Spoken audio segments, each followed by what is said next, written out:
Hey, everybody, welcome to Staying Home, your revolutionary guide to the Green New Deal. This is the first show that we're taping in the Joe Biden, Kamala Harris presidency.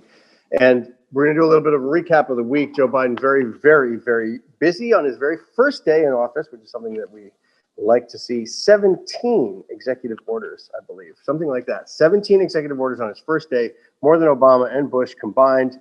And let's just go through some of them, because this is all good news, people.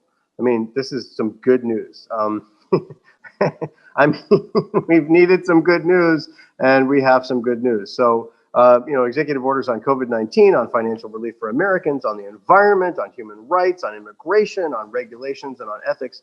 So just to go through a little bit to start off our show, today we're going to have, this is our Friday show. So as always, we're going to have our song of the week from Don Batby, the amazing, legendary New Orleans jazz banjo player. And we're going to have our cocktail of the week with Christophe Dornemann from the New Orleans James Beard award-winning bar Arnaud's French 75 here in the beautiful Crescent City. But we're also going to have on the program today, as we do in many of the occasions where we have big, big, big government days, we're going to have Noam Const, my good friend, my pal, my buddy, my person on the Democratic Platform Committee in 2016, and person that I've gone through many, many political events with. We're going to do some analysis with Nomi tonight. But let me just break some of this down here. I'm sure we're going to talk more about this with Nomi. Where did my notes just go to? Oh, there they are. So first, COVID-19 response, 100 days mask challenge. Thank God. Calling for a nationwide mask and social distancing mandate in federal buildings, federal lands, federal employees, restructuring federal government's coordination of the COVID-19 pandemic. Obviously, the Obama response to Ebola was great. We didn't have any Ebola, so we have to get some of this sanity back in our government. They've appointed people to deal with the vaccines and to deal with all the things that the Trump administration was not dealing with. And let me just say this at the outright. The minute Trump lost the election, he could have done a whole lot of things to make him into a human being. He could have said, I lost the election. He could have said, you know what, we're going to really focus on making sure that another 100,000 Americans don't die by focusing on COVID. Instead, he focused on himself. He focused on creating and inciting a white supremacist terrorist coup, for which he, I hope, was impeached, for which I hope he goes to jail. And 100,000 people died. 100,000 extra people died in the last 36 days because of Donald Trump's inaction on COVID. The man must spend the rest of his life in prison. The rest of his life in prison. Nothing will ever make the families whole again that lost a family member due to COVID. Nothing will make our economy and our society whole again. One thing that we can do is make sure that Donald Trump spends the rest of his life in prison. He's guilty of killing hundreds of thousands of people. Joe Biden on his first day in office seeking to strike back, and 17 executive orders, at least, as far as I know right now, rejoining the World Health Organization. Good idea. Financial relief for Americans, extend eviction and foreclosure moratoriums. Thank God. Calling on the CDC to implement and extend the already defunct moratorium until at least March 31st. Nobody's getting evicted until March 31st. That's incredibly important. Pause on student loan payments all the way up until September 30th. And Biden will support a pledge to cancel $10,000 of student loans. That it needs to be all. It needs to be all. We need to pressure Joe Biden to get all of that student debt canceled. All of that student debt must be canceled. Ayanna Pressley pointed out this week, if you want to help black women, cancel student debt. Black women are the most indebted people to student loans in this country. If they want to help black women in this country, Joe Biden, Kamala Harris, cancel student debt. On the environment, unbelievable. Rejoining the Paris Climate Agreement, ending the Keystone XL pipeline. I personally was arrested protesting the Keystone XL pipeline during the Obama administration with 1,100 other of my compatriots who were protesting that disastrous oil pipeline, tar sands pipeline from Canada. We'll talk more about this. But yes, I'm trying to undo or redo 100 different harmful presidential proclamations and memoranda and permits signed by the Trump administration. Revoking permits will nix the Keystone XL pipeline, but also nixing a lot of the oil and gas leasing on public lands and the BLM and the Grand Staircase, Escalante, Bears Ears, things that Trump tried to open up. Our sacred national monuments are incredible places of nature still left in this country. Trump wanted to lease them out to oil and gas development. We're turning that stuff around. Human rights, actions to advance racial equity through the federal government.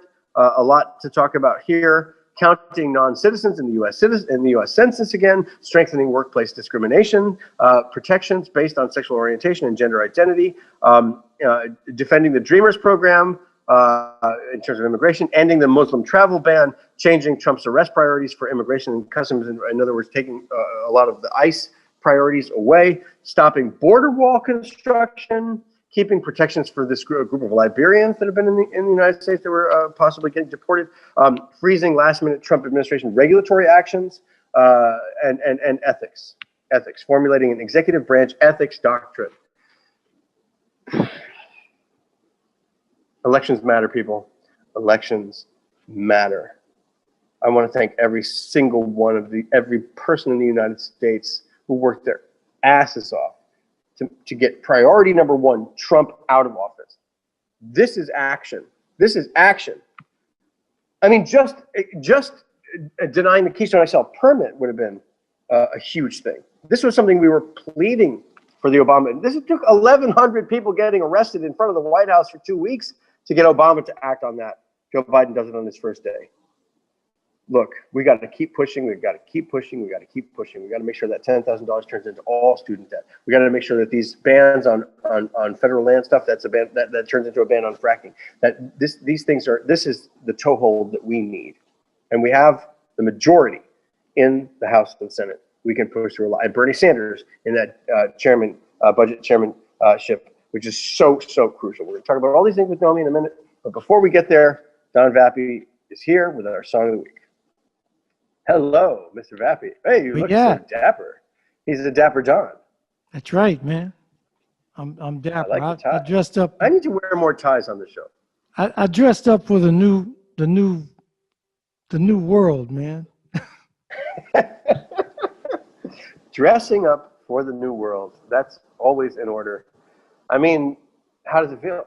I mean, we're here in the first week of this Biden administration. I just ran down 17 of the first day actions. I know there's many more to come. But let's, what do you think, Don? Man, I mean, everything he said during the speech was, I mean, it's hard to explain. I was just so happy for it to be a positive outlook. I mean, he talked about inequality, injustice. He talked about income inequality. He talked about just dealing with so many things, man. And it's like, I'm just happy, man. I'm happy to catch compassion. And he's been through it. You know, he's been through people, all the people dying. He's been had death close in his family. He's had these sorrows. I think he's going to do a good job, man. You know, listen, I know that it's going to be my job for the next 4 years to push this man, to push him and push him and push him and push him. Yeah. But I do believe, and that is our job. Look, that's our job in the movement, right? I do believe, as much as I believe in the political revolution and have been a big part of that with Bernie Sanders, I do believe in some odd way, Joe Biden with his totally mellow, weird, grandfatherly tone is something that we need right now. You know what I mean? Of course, I want the entire Bernie agenda passed. You know, I will forever be indebted to Bernie Sanders for changing my entire political outlook, because changing this country. I don't think we go anywhere near this list of 17 executive orders on day one from Joe Biden if it was not for Bernie Sanders. And certainly, I don't believe Joe Biden would have won were it not for Bernie Sanders. Bernie Sanders energized a political base in this country that understood the stakes, right?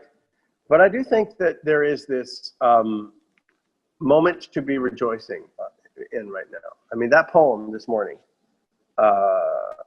unreal. I know, right? It was beautiful. It was really beautiful. That's what I'm gonna watch over and over and over again. Yeah. Very beautiful. Man. You know, so what are we thinking about today in terms of the song? Well, actually, I call it "Thank You, Joe." All right then. Because you know, I got up really early and watched the previous person leave. And oh, you did? You got to watch him leave? Yeah, and I was like, man, it was like just watching him fly away. It was like, oh man, it's like the evil guy in Superman leaves the planet or something, you know?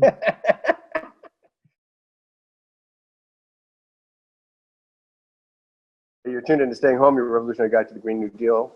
This is Josh Fox. We're with Don Vapke, legendary banjo player from New Orleans, and Amanda Gorman, the name of the poet, who escaped my. Everyone should know this woman's work. Amanda Gorman, the poet who spoke the inauguration poem on Wednesday, and just something to one for the ages. I mean, it was the first thing that made me feel hopeful. I did not wake up. I've been up all night for this entire week editing a project. That's the truth has changed. Actually, the truth has changed. It's going up at the Walker Arts Center in Minneapolis, and when I was supposed to perform there. Of course, there's no performances going on, so we're sending them sort of a film version of it, and I've been working on it all week in this room, which is why you see some of the stuff behind me has been rearranged, and I've had to work starting at 10 p.m. because there is a bar underneath this studio that makes a lot of noise, and there's people wandering the halls, and for COVID protocol and noise protocol, I've been up between starting taping at 10 and ending at 7 in the morning. So I did not wake up to see Donald Trump leaving. Tell us about it, Don. It was just as pitiful as when he came in. Anyway, but I mean, he's gone. He says, I'll be back in some form. I mean, yeah, well, sewage. That does sound like the end of a bad Marvel movie. Yeah, it does. And I hope there's no sequel, and we'll see. No, that we're going to make sure there won't be. That's our job. Yes, yeah. Keep voting, man. It's powerful. So, do I play? All right, Don. Lay it on me. Lay it on me. Okay.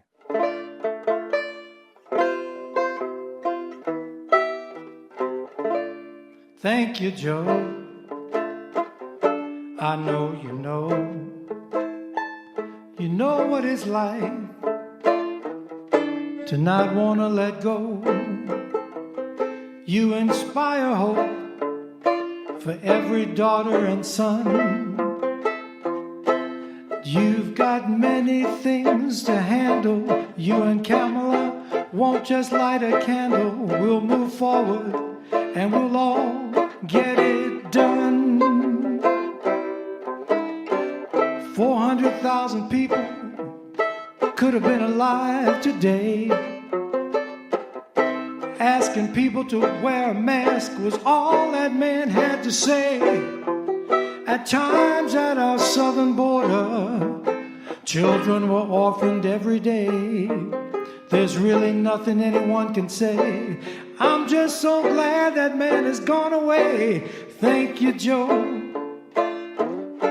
I know you know. You know what it's like to not want to let go. You inspire with hope for every daughter and son. You've got many things to handle. You and Kamala won't just light a candle. We'll move forward together and we'll all get it done. We were all sick to our stomachs, all the way that man behaved. He gladly took things for himself, but he never gave. I'm really glad these 4 years are over. In this road we've come to the fork, while the rest of us head for the high road. He's got to deal with the Southern District of New York. Oh, thank you, Joe. You know what it's like. I know you know what it's like to know, to not want to let go. You inspire hope for every daughter and son. You've got many things to handle. You and Kamala won't just light a candle. We'll move forward and we'll all get it done.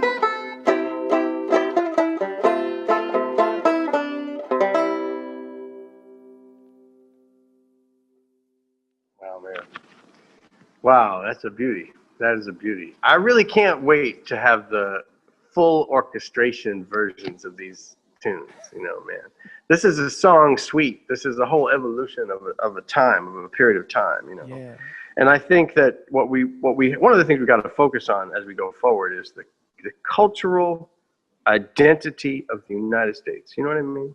And that we have an obligation to author that. We have to write that next great chapter of American history through American culture. That's what this program is about. The program is not just about the environment. It's about culture, because culture is what we seek to preserve. Right? We seek to preserve biological diversity, and we seek to preserve cultural diversity. And we now have, in the words of the specials, the dawning of a new era. And this is an era of hopefully much greater diversity and celebration of our culture, rather than having a white supremacist bigot in the White House. Yeah, man, I hope so. We're kind of like the new Starfleet, With the new jazz fleet, Don. The new jazz fleet. You're doing it. You're creating it. That's what I'm trying to say with what I was just rambling about. You are creating that new sound.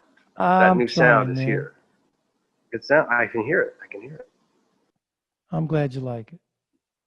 It's I do. I'm a fan. It's from the heart. Well, thank you. Yeah, and that one. It's so great to feel a sense of rejoicing in the music. I mean, there's so much of the New Orleans music is always about rejoicing, right? Always about celebration, and that's in that tune. But the tone of that tune that you just played also has a sorrow to it. It is not just a let's go out and party. It's like this moment of throwing down this heavy weight, but almost like your body can still.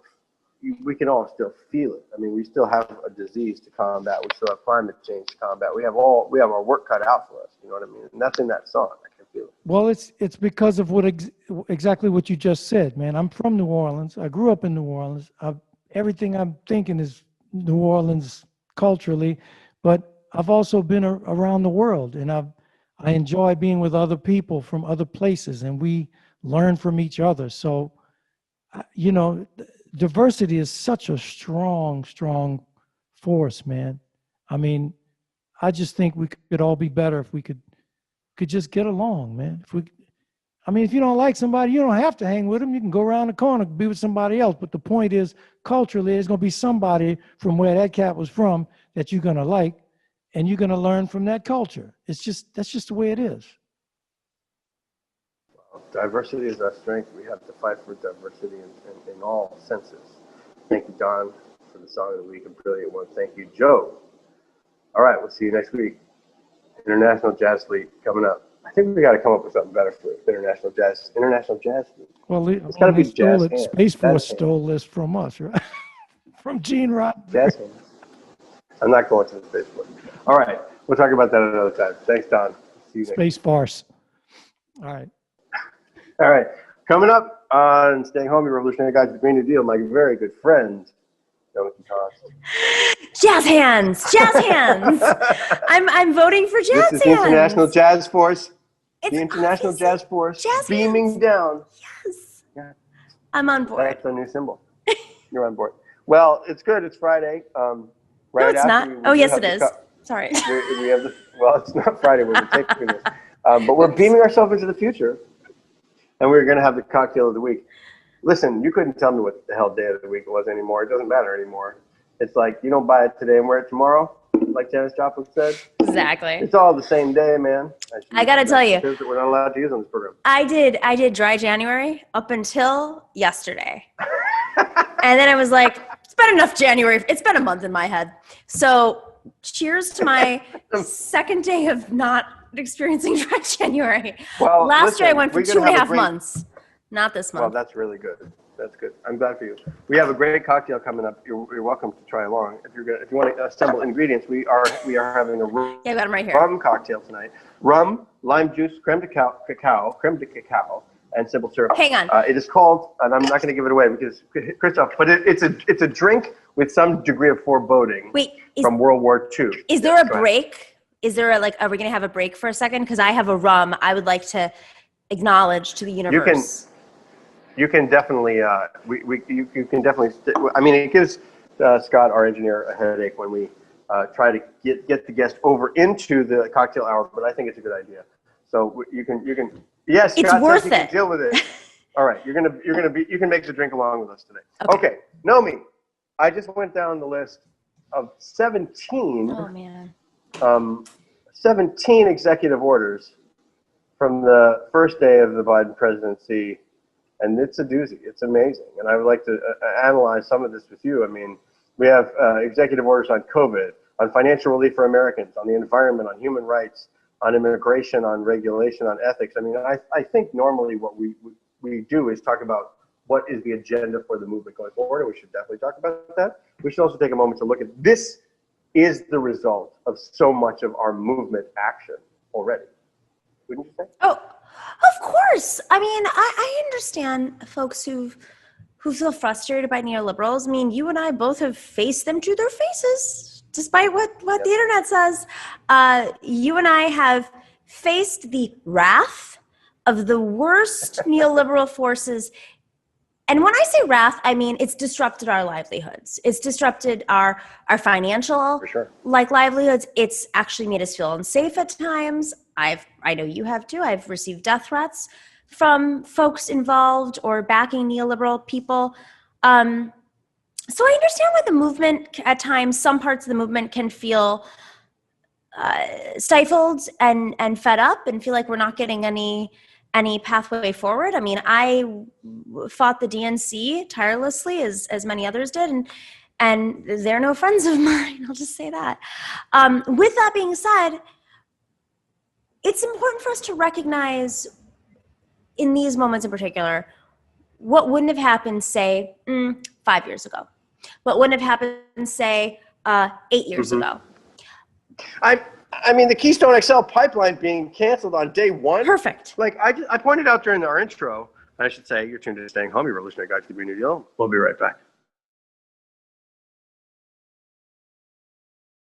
You're tuned in to Staying Home, your revolutionary guide to the Green New Deal. I'm Josh Fox. I'm with Dominique Const. We're talking about Biden's first 17 executive orders ending Keystone XL pipeline. Like, it took 1,100 people getting arrested. That's me right. being one of them. That's right. My mother being another one of them. I love your mom. To get Obama to consider, Yeah. Anything on Keystone. This was a huge organizing effort 9 years ago. Now canceled day one. Boom. So this is this is a movement. This is proof that our movement we're 10 years ahead, right? So we're going to keep pushing on a lot of stuff, even if we don't get it for the next 10 years, but we're going to get it. We're going to get it. So something so interesting. Joshua Kahn Russell came on our show this week, the Nomi Key Show on YouTube. I love that man. He's a beautiful man. He was very involved in the Keystone XL pipeline, organizing from the early days as you were, as Jane Klebb, our dear sister, was, who's now the Nebraska State Democratic Party chair. Let's just give her all of that energy because that didn't happen without the other stuff, which leads me to the point. We were talking about why these movements matter. And even though there was a win on Keystone XL and then a loss under Trump and an immediate win today, we were talking about the organizing power and how at times, especially for newer to the movement, we can feel so stifled and depressed over losses and then realize 2 years down, something was planted. So I'm going to give you just bear with me for 1 second as I work you through this. And I know you're going to be on the same page because we went through this together.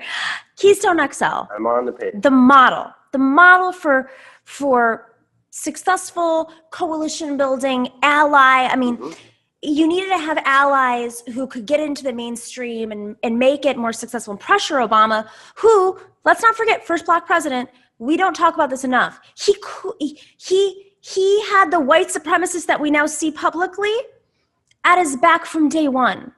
So every risk he took was a risk, and I'm not an Obama apologist by any means, but looking at what was a risk for him is very different than a risk for Joe Biden, who could say white supremacy on stage today with no fear. Yeah, that's true. So the model of Keystone XL was an organizing model that was not easily replicated or built from or inspired from. 2016, Bernie Sanders runs for president. The movement grows exponentially. You have surrogates. I was involved in this caravan that went throughout California with Shailene Woodley and Rosario Dawson and Kendrick. I mean, we know the game. But we went across California right before the California primary to places that Bernie didn't have time to go officially. And we wanted to speak to communities and discuss with them the ideas of Bernie Sanders before the California primary. We met with Indigenous youth activists who were students. And we met a couple of them that said, listen, we're from North Dakota. And there's a pipeline that's going to be built through our communities. And there's a group of teenagers who want to run across the country to deliver a petition, but we don't have enough petition signatures. Could you help us elevate this and get people to sign up?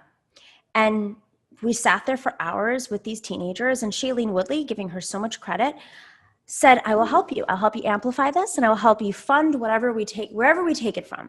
Turning into a caravan, turning into a run across the country, which you and I were in DC and New York watching these teenagers. Now, wait for me for a second, because this is going to go somewhere very unexpected. So these teenagers became a big part of the Standing Rock occupation, which you and I were both at. We know very, very well how powerful that was, even in the final days of the Obama administration, which were reversed by the Trump administration. Now, I'm giving you like a basic form of this. Who went to Standing Rock? Who? Probably second most powerful progressive in the movement today. Went to Standing Rock and felt inspired because she was watching it on TYT and said, I'm going to Standing Rock because I feel like I have to be there. And then came out of it and said, I have to run for office. And transformed electoral politics.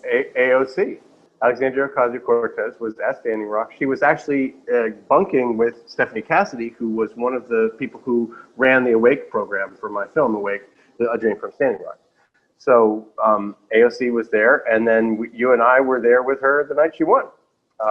So you see where this is going, right?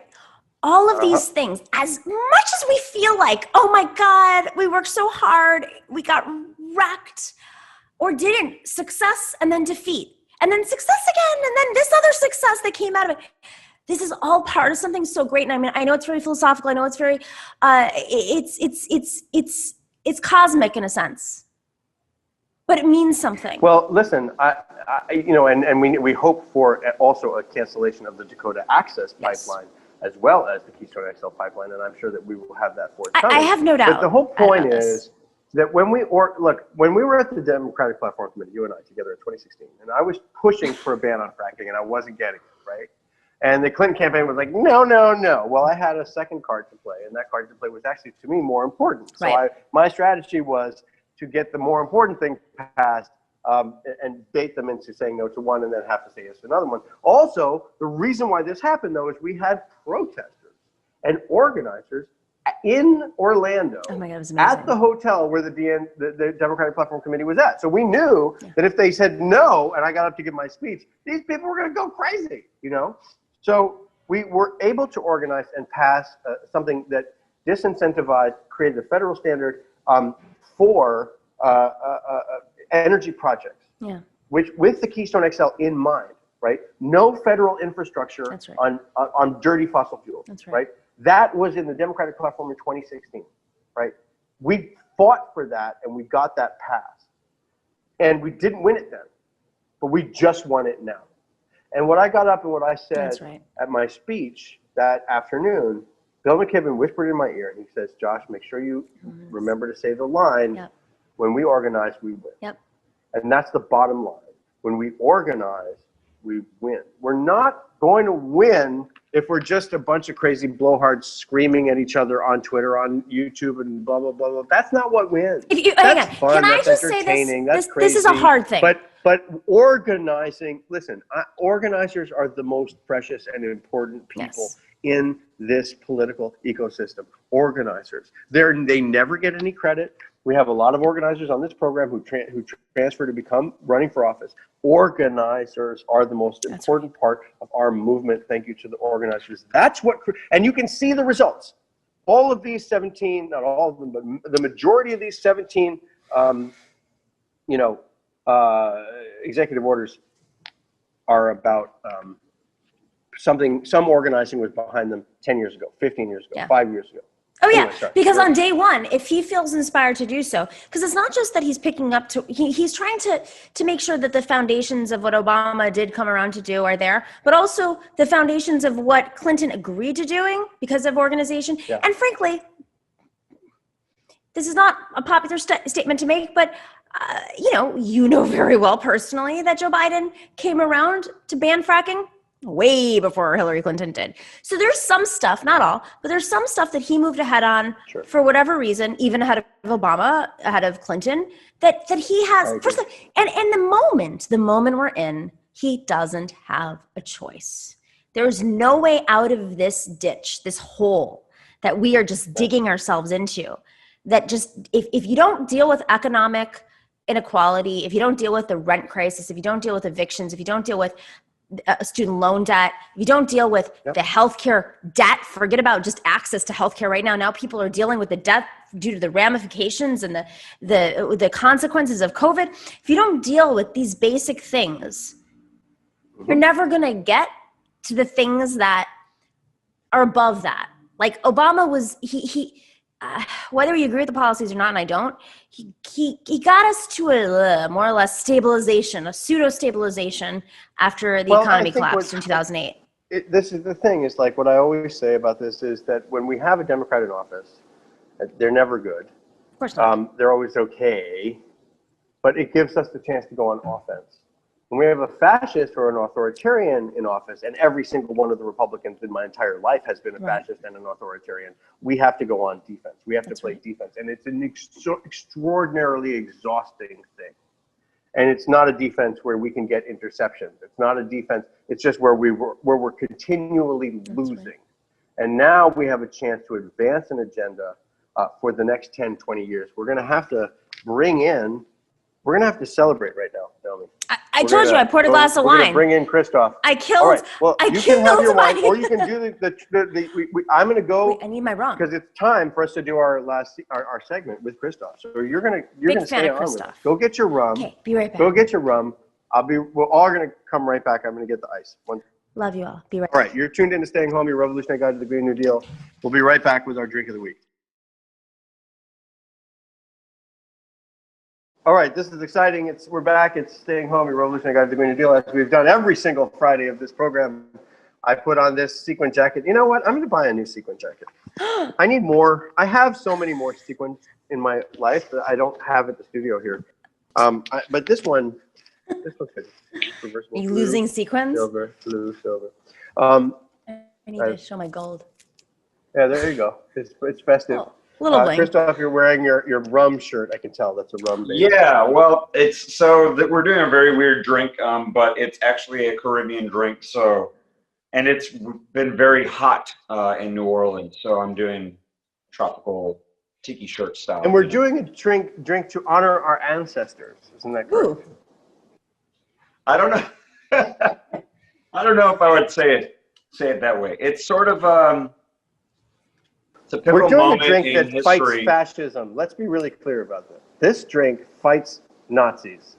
This was a drink designed to fortify troops that were fighting Nazis, and that's who we are now. We are troops fighting Nazis. So break it down for us, Christoph. Yeah, so we're doing a drink called the Hitler's Jitters, and it's just such a hilarious cocktail name because people never really think of cocktails being named something like that.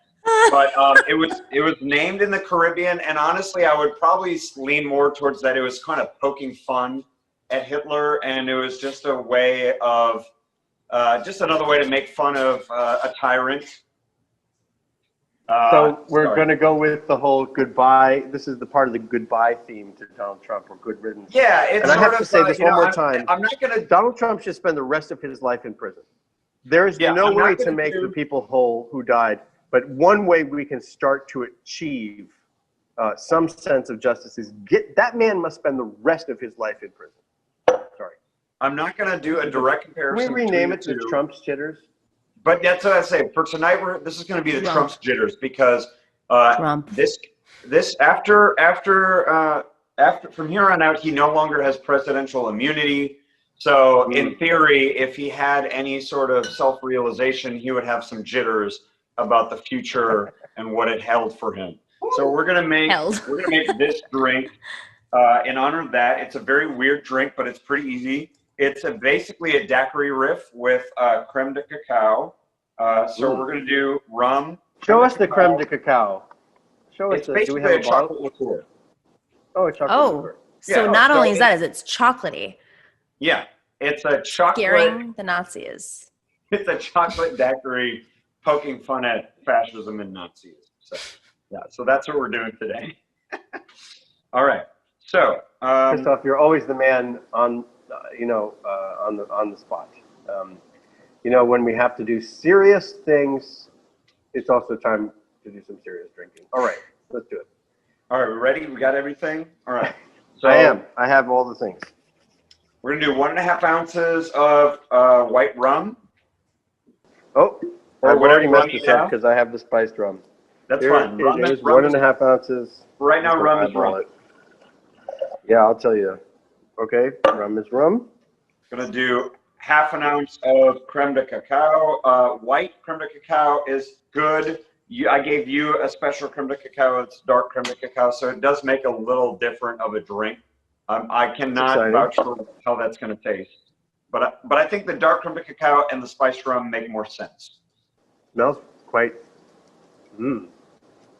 delicious. Yeah, Mmm. and then Making a Trump little bit of afraid. simple syrup. So we're gonna Making do a Trump 1/4 ounce. afraid. Gonna do a 1/4 ounce of simple syrup. 1/4 ounce of simple syrup. I have this here. 1/4 ounce. There it is. That was too much simple syrup, but whatever. It's fine. We need a little extra sweetness these days. All right, and then we're gonna do 1/2 ounce of lime juice. You might want to add a little extra lime just to make it not too sweet. I'm just gonna But squeeze mine. there you go. Just squeeze the lime in there. Squeeze Oh, half yeah. a lime is usually half. Half a lime is probably perfect. Usually it's about an ounce. Oh, of I juice love per that squeezed lime juice. Mmm. Yeah. Trump is being afraid. Eats his brains. Kind of looks like Donald Trump, actually. No, it would have to be an Version of orange. Donald Trump. Oh man. It would have to be an orange. Well, Trump is now green with envy. Yeah. All right, and then you're ready to go. Get your ice in there. Put the ice in. Wait. Oh, my ice is melting. This is the hardest part, by the way. I tried doing this at This is home the funnest during part. The COVID. shaking. It was a mess. I Yeah. tried it multiple times. I'm like, I need to go train for this. You need one of these. I have. I bought them. I bought them. I still made And a it's- mess. Yeah, this just happened to me several times. Where where you slip, and then all of a sudden the entire cocktail just in your face. All over my Hey, face. it's happened to me before. That's when you know it's time to stop drinking. So there's two moves to getting the perfect shake. I would say if you don't want to get things to attack you, is Okay. you have your tin ready and you pop the top. Pop it. So you're holding the base and you're popping the top. That makes the seal. So that way you That's what I can do. basically do whatever you want with it and it won't open. But And sometimes then you do the the shake. seal is deceptive. Yeah. Sometimes just, I like this over the shoulder kind of.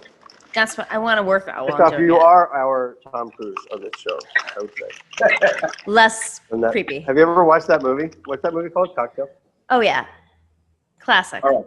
So then the second move that I mentioned is the karate chop, which is that pops the seal.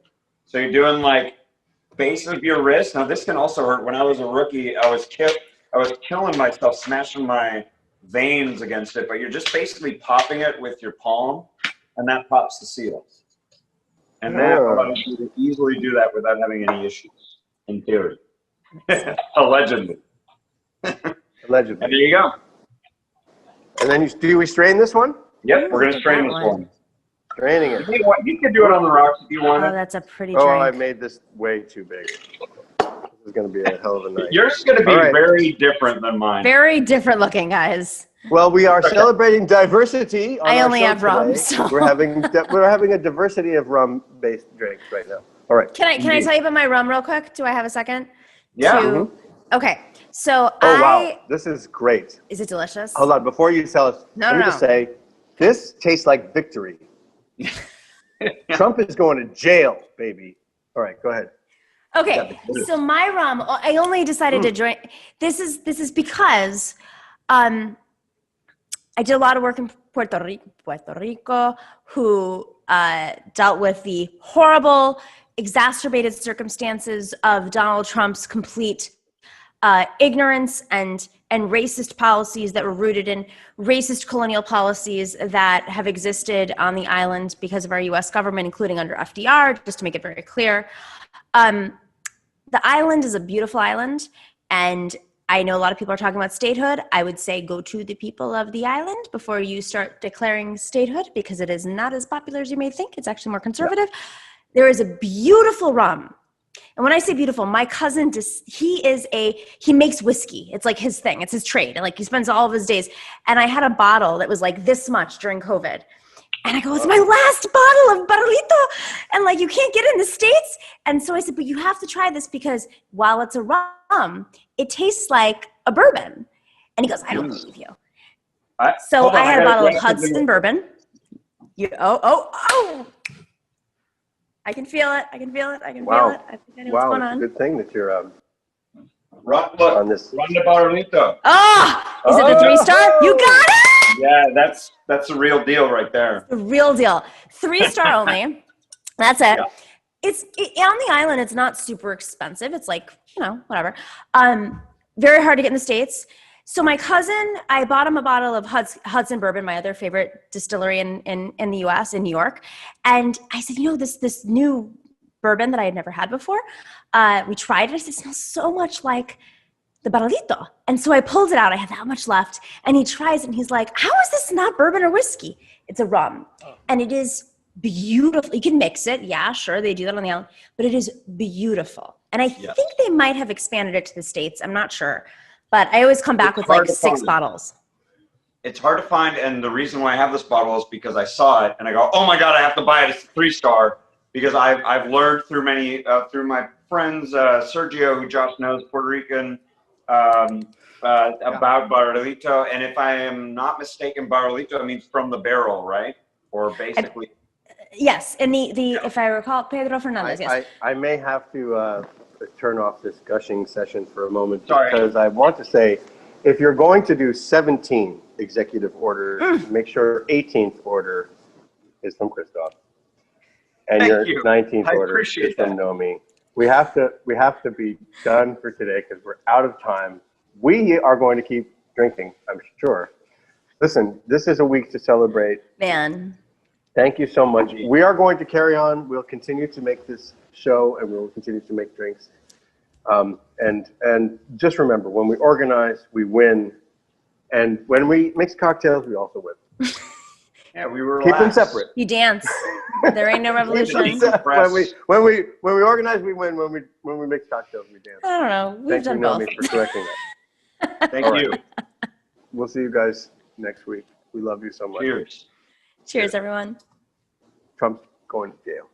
Just keep saying it, and it'll happen. On behalf of the island of Puerto Rico, make him go to jail. And on behalf of the northernmost Caribbean capital in the world, New Orleans, same here.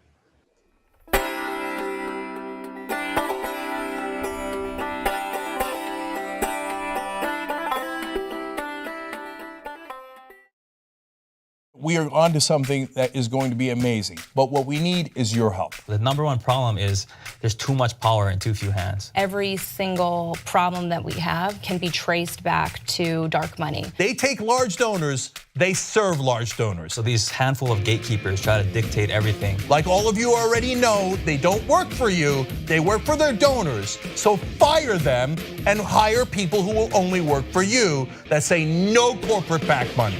We are going to change the way we elect candidates in this country. Uncorrupted Democrats. We're going to fight for the issues and win on policy. This is incredibly personal. We need free health care for everyone. We're fighting for $15 minimum wage, single-payer health care, debt-free college, and we are going to get money out of politics once and for all. I've taken a public pledge not to accept any corporate money. Because the last thing we're going to do is go into another presidential election and run a corporatist against a populist candidate. At some point, The buck needs to stop, and it's going to stop with us. It's going to stop with Justice Democrats. So who are we? People who do not take corporate PAC money. We're relying on small donors. 99.9% of our contributions came from people. You're a Just Democrat, so you don't take any corporate PAC money. I'm not influenced by money. As a Justice Democrat, I made that pledge. Not a penny. Absolutely no. I will go to Congress unbossed and unbought. We try to create a government which works for all of us. That is what America's about, and that's what a representative democracy should be about. We are just getting warmed up here. Vote for uncorrupted Democrats. The fight starts now, it starts today, and it starts with you.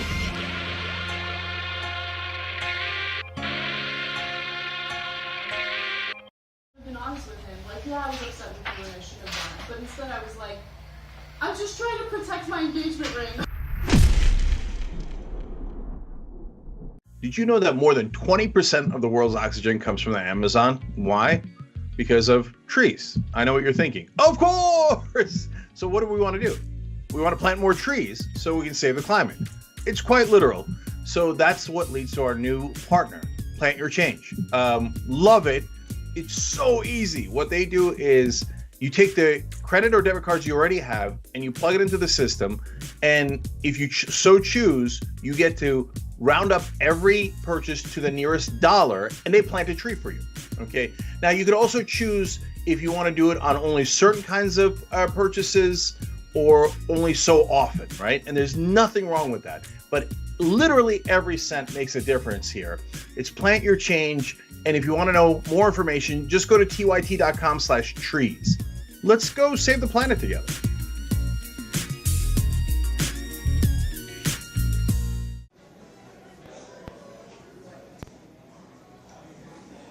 Now, top. No. No. No.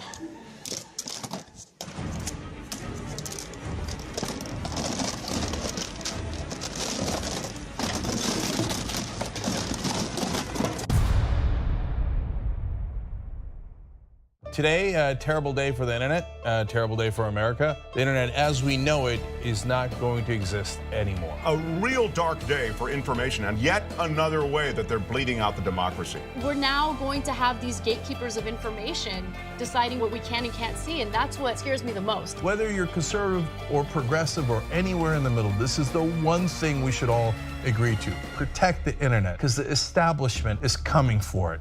Don't let them destroy the internet.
But make no mistake, there will be a trial, and when that trial ends, senators will have to decide if they believe Donald John Trump incited the election against the United States. It is apparently coming. Oops. Oh no, not again. They're going to be proceeding on this on Monday. Jesus, it's about to be what? Yeah, exactly, John. It fast approaches. Seriously? Carbon says this insurrection is brought to you by Dr. Jones boner pills. Jesus. The funny thing is, many of the people who have been advocating for that event sell things like that. So, Dr. Jones, aka Indiana Bones. Hashtag Temple of Doomy.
Drop it.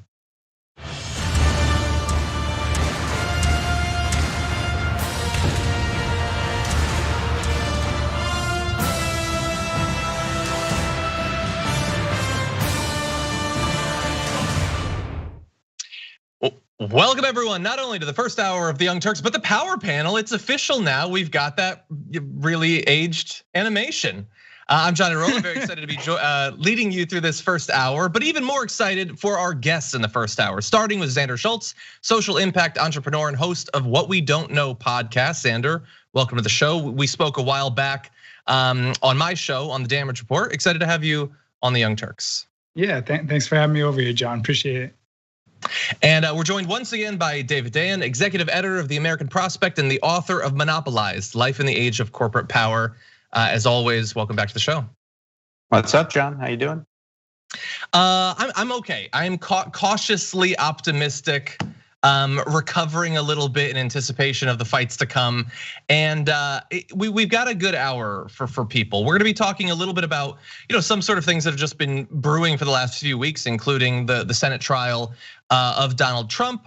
We have some updates on the pandemic, some pretty dark ones, some horrific ones, but also perhaps a little bit of progress, some more Biden executive orders. This first few days have been pretty eventful in that area. But in like the latter half of the show, we're gonna have a big conversation about tax policy. I know, sexy as always, but there were some pretty big claims made during the election by Biden about what he's gonna do in regard to the Trump tax cuts. And I don't know exactly what I expect. So I'm excited to talk to both of you about that and get a feel for what you think in that area. So big first hour, but you're also gonna wanna stick around for the second hour because Anna will of course be here. She's got Ramesh and Adrian, and they're gonna have an awesome hour of news as well. And with that, why don't we launch into this thing? We didn't know exactly when the Senate trial of Donald Trump would begin, but apparently it's coming soon, according to Chuck Schumer. Make no mistake, there will be a trial, and when that trial ends, senators will have to decide if they believe Donald John Trump incited the insurrection against the United States. This is a serious matter, buddy. What are you doing over there? Chuck Schumer, jokester. But anyway, erection or not, Donald Trump is potentially gonna have to answer for what he did. That transmission that he referred to there of the documents from the House to the Senate will trigger preparations for a trial that could start as early as next week. But Senate leaders indicated that they may delay it, potentially for a few weeks so that Trump can organize his defense, which in the end I'm sure is going to be amazing. Remember, as we talk about this, that a conviction requires a 2/3 majority, which means at least 17 Republicans would have to join all of the Democrats, which would be something, because there were 10 Republicans that joined the Democrats in the House, and that was the most bipartisan effort ever. There were way more Republicans in the House to turn over, and so I don't know about the 17. What do both of you think about this? Both about the schedule that is going to be happening relatively soon, and also the prospects that it might actually go somewhere. One, I don't know if this is just derailing this too much, but it's incredible that we're looking at Pelosi and Schumer again as the leaders of the Democratic Party. It's just amazing. We keep doubling down with this old guard. Look, the Republicans in office are disingenuous and they're opportunists. So they'll do whatever's in their best interest, and that's always been their calculus. And that probably will be a non-event, and a lot of them are hoping to pick up a lot of these Trump supporters along the way. But that's been their calculus for a long time. There's no one so smart, they're a US senator, and so dumb that they don't believe in climate change, or they believe that there's widespread voter fraud. It's not a real thing. And so you can almost insert any topic, any issue, and say they'll do whatever best suits them in that particular environment. David, what do you think? Yeah, I mean, what's in the best interest of the Republican Party and what's in the best interest of individual Republican senators might be at odds here. Mm-hmm. So it's at the best interest of the party, maybe to break free of Donald Trump, who was unable to win the presidency and got progressively less popular as he contested a free and fair election.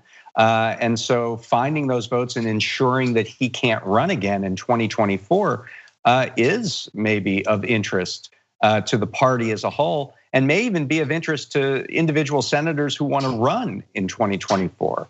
Like, why wouldn't a Tom Cotton or a Ted Cruz vote to convict and knock out their leading challenger for the Republican nomination? However, if they do want to pick up what is still a very large, overwhelming majority of Republicans who support Donald Trump, then it's not in their interest, as Cruz made very clear and Josh Hawley made very clear when they went ahead with objecting to the Electoral College count. So that's the thing that has to be managed here. And everyone's looking at Mitch McConnell. I mean, McConnell has sort of floated out this idea that he may vote to convict. And if he does, he might be able to bring enough with him to actually make it happen. I'm a little skeptical, but I think McConnell is the key here. As far as what this means, this whole trial, it means that you're not going to really get a whole lot done in the U.S. Senate. Now, there already is this question of when there will be an agreement on the sharing of power in a 50-50 Senate. McConnell and Schumer are discussing this. McConnell wants a guarantee that the Democrats will never abolish the filibuster, and Schumer has said, "Go pound sand. We're not doing that." But this only increases the delay. And right now, the committees are set up under the old system. So nobody new has been added to a committee, which means Republicans are in charge of all the committees in the Senate right now. So it's in McConnell's favor to delay on this and to just elongate the timeline. Biden needs to get his nominees through. We have legislation on the table, a $1.9 trillion COVID relief bill that is harder to get through when the Senate is not organized. And you have this impeachment trial. So if McConnell's idea is to just gum up the works and delay, then he's all for having an impeachment trial right now, just as as long as it can possibly go, and elongate out this power sharing agreement as much as he can possibly do. Yeah, I wonder. I mean, obviously, the question of what is going to end up happening, if anything, with the filibuster is one of the most important questions for the next, for the rest of American history. But for the next 2 years, especially if the Democrats want to actually accomplish anything. Look, personally, as someone who thinks that it needs to be abolished for the Democrats to accomplish anything, or for the federal government to actually function, I want Mitch McConnell to be as much of a D as he can, and really cause a lot of problems and put a lot of pressure on Schumer to move on this immediately, to not wait 6 months of reaching out your hand, wasted time. I hope that might happen. Now, the pressure doesn't need to only be on Schumer, right? The pressure needs to be on Joe Manchin, on Kyrsten Sinema, on John Tester, on these members of the Democratic caucus who have expressed opposition to abolishing the filibuster. I mean, there is a sense, it's amazing that you still have to do this, but there is a sense that Schumer needs McConnell to obstruct so he can go back to those people and say, see, if you want to get anything done in the next 2 years, if you want to keep the gavels that you have, we have to do this because McConnell is showing his hand. It's incredible that you even have to do that at this point, though. Yeah, that is definitely true. The question will be for some of them, how much, like, does Manchin really feel a fire to make sure that a lot is done? Maybe, we'll see, maybe not. In terms of the actual, like, whether convicting Trump and barring him from running, I think that your read is right. Like, theoretically, for some of the most ambitious Republican senators, it's in their interest the most to block him, except that they don't want to be the ones to do it because then he might turn his cannons on them in a year and a half. All of them are interested in it happening. None of them want to be in the 17 that make it happen. But one extra wrinkle that I would throw out is I think that you're right that from Mitch McConnell's point of view, the Republicans who are a little bit maybe more interested in the future of the Republican Party than in their own political aspirations, they might want to block him out because they don't want him running again. And I get that. But there's also this, sort of very early talk about him forming a third party. I would imagine that might even be more horrifying from the Republican point of view. If he were to, pull a sort of faux populist Ross Perot sort of situation in a few years, that could make it incredibly difficult for Josh Hawley to win as the Republican nominee. So I wonder if that might be a consideration that they'll be thinking about. Xander, did you want to take that or? No, I think your calculus is correct in that there's folks who could really benefit from Trump not being a force in the Republican Party anymore, but the blowback is just probably too much for a lot of those people. And so I think you're dead on there. And I don't think maybe in the Republican Party of old, right, the John McCain, Mitt Romney Republican Party, there was enough there in terms of allegiance to the party. But I just think a lot of those folks have been washed out, and it really is just opportunists who have rode this wave to get in. I don't see a lot of those folks really actually caring that much about the collective. Yeah. Well, we also know that Donald Trump in this interim period is assembling his defense team. Technically, he's been playing golf every day, but someone is assembling his defense team. No, really, he has actually been golfing. I would too, honestly. I don't even golf. I would golf right now. Those last 4 years have gotta have been stressful for him. But anyway, he's hiring South Carolina-based lawyer Butch Bowers, who I think is the alter ego of someone in the MCU. But anyway, Bowers was counseled to Governor Mark Sanford when he faced impeachment in the South Carolina House in 2009. He also served in the Justice Department in President George W. Bush's administration. So like with virtually every lawyer in the country, I'm not familiar with this person. But the question I have for you is, does Trump's defense in this matter? Or is it just each individual senator is gonna make a calculation based on what effect voting for him to be convicted or not? Like, do we think that there is some narrative that they could push in this defense, some big thing to draw attention? Like, does it actually matter what they do, or is that sort of a sideshow to, do I want to convict the guy who might wreck my career? I think it's a sideshow. This played out on television. It was one of the most watched events of the last several years. Right. Everybody knows what happened. The president spoke, and not just what he did on that day, on January 6th, but what he did for the preceding 2 months.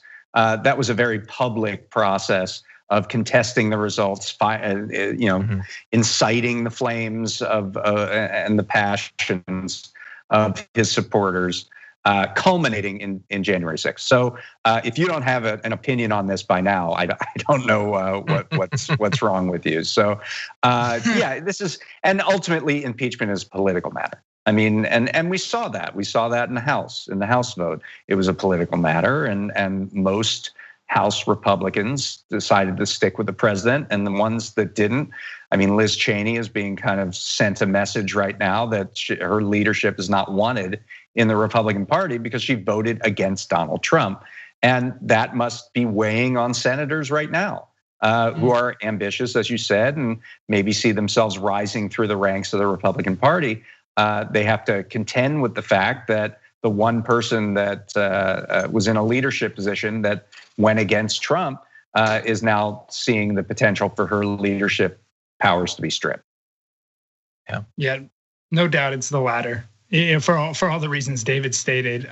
Look, his last defense was, what I did was in the best interest of the United States, and therefore it's fine, because me being in a leadership position is in the best interest of the United States. Like the defense was non-existent the last time around, so I don't know why it would play a bigger role this time. Yeah, that is certainly possible.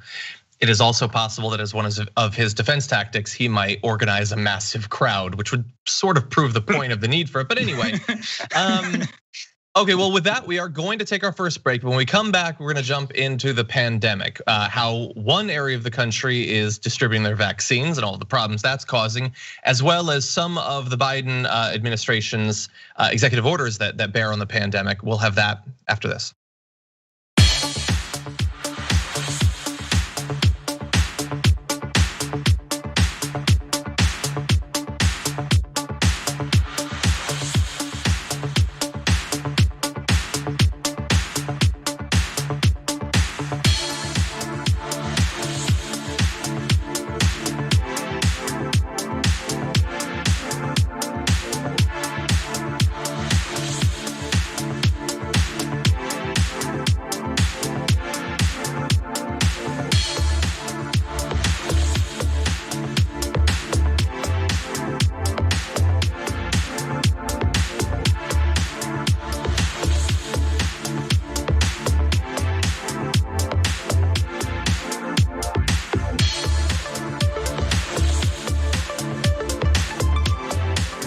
Welcome back, everyone. You saw there, by the way, a promo for tonight's episode of The Common Room, which you can tune into at 9 p.m. Eastern, 6 p.m. Pacific time at twitch.tv/TYT, where I will be appearing with host Brett Ehrlich, as well as Ariana Vega and Abelina Sabrina of the Republic of Twitch. They will be joining us as well, and it's a great way to close out the week. Have a little bit of fun. We drink a little bit. It should be great. You know what we also have for you? A couple of awesome new designs at Shop TYT. You can see here the chairman of the budget committee design, as well as unamused inauguration Bernie, because we realized that Shop TYT was the only place on the internet that did not have that Bernie. So it's been rectified, but it's awesome. I can't wait to get one. Although I want one in black. We're gonna have to figure that out. But anyway, before we jump back into the news, let's see what's going on with the audience. We have on the member comments, nipple-pierced jank in skinny jeans says, yes, it was dropped. Jack Nicholson nodding from the Departed gif on the power panel intro. Thank you for that.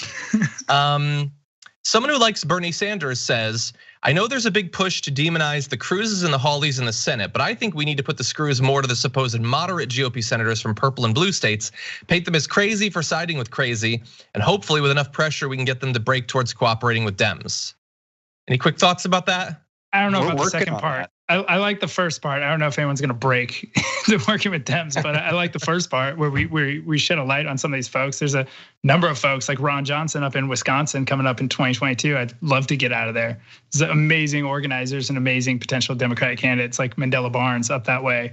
That would be fantastic to put in the Senate. Awesome. I don't think they're going anywhere though. We're actually working on that. One of our colleagues is putting together a list of House Republicans who voted to object to the results, and we should have a guideline for folks pretty soon. If you want to go at them now, if you go to defeattreason.org, we already put up something. We pivoted defeat by tweet to defeat treason, and so anytime what we're calling the seditious six tweet, so that's Cruz, Hawley, you all know the bad actors. We send money to organizers that are working in the districts of all the Republicans who voted to overturn the election. Also, so that's an easy plug, I guess, if that's how you're feeling going at these guys. We've got something for you. I also want to thank our new YouTube members, Casey Grant, Ashton Vogelsberg, the Hindu Jack-O-Lanterns, and Charlie Ball. Thank you for signing on to membership on YouTube, and to new Twitch subs, Shatner Toupee for 2 months, who says, so Trump won't be asking for trial by combat then? It looks like no. I would have loved to have seen Rudy Giuliani defending his honor, wielding a morning star. That was the most surreal part of a very surreal thing. It was Rudy Giuliani screaming trial by combat. Yeah, oh man. Okay, we'll be right back.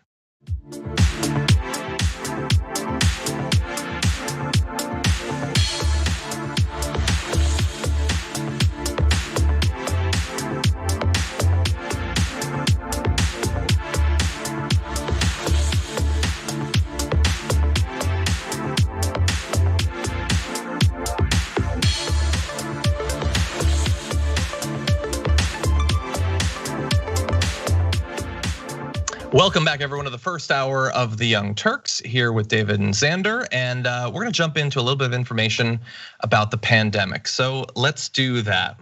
The initial rollout of the COVID vaccines has not been smooth in a number of different states, sometimes through a complete lack of organization, terrible decisions in terms of the scheduling, and there are other motives that might bear into this. So let's talk about Dallas County. Dallas County Court apparently voted recently to rescind an order that would have prioritized doses of the vaccine for people living in the county's most vulnerable zip codes, but agreed to meet again later this week to design a vaccination plan that will be transparent and accountable. So here's what the original plan was. A divided Dallas County Commissioners Court had voted Tuesday to prioritize vaccines at its Fair Park Distribution Center for individuals in mostly Black and Latino neighborhoods, a reflection of increased vulnerability to the coronavirus in 11 Dallas County zip codes. In Dallas, as in other major Texas cities, distribution sites are more commonly located in white neighborhoods. And early data showed the North Texas County had distributed most of its shots to residents of whiter, wealthier neighborhoods.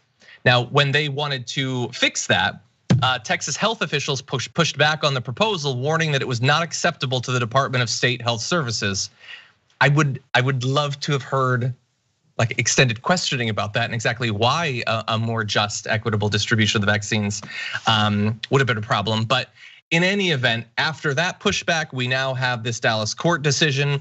And so I am interested to see in the long run how this is adjudicated, both for Dallas County, but also across the country, where I've read instances of distribution centers being set up in areas that are lower income, but then the actual analysis of the dose distribution found that they were mostly going to people living in a neighboring wealthier county that were crossing over and soaking up those doses. And that, for habitual viewers of the show, is going to be the least surprising thing in the world, that the rich are going to be jumping the lines. But I'm curious for both of your thoughts. David, you want to go first? Sure.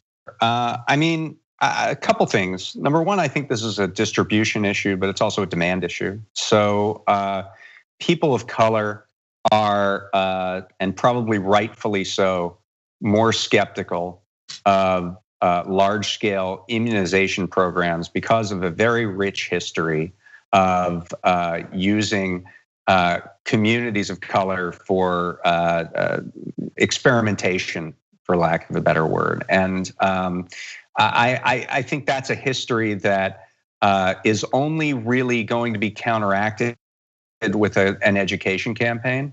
And that has been extremely lacking, especially at the federal level, where there's been no messaging. It's just they've been dumping vaccines on the states and saying, hey, have at it. There's been no real messaging for why this is so important, the steps that were taken to ensure safety and things of that nature. So I think there's a demand issue. It's pretty interesting when you see Bloomberg has these great charts about where the vaccine is being distributed and who's doing a good job and who's not doing such a good job. And the worst states right now for vaccine distribution are California and a bunch of states in the Deep South. And you'd think that they have no connection to one another whatsoever in terms of tax policy, in terms of the type of government and things, but. You have California, a state with a heavily diverse population, and you have the Deep South, which has pockets of heavy Black communities.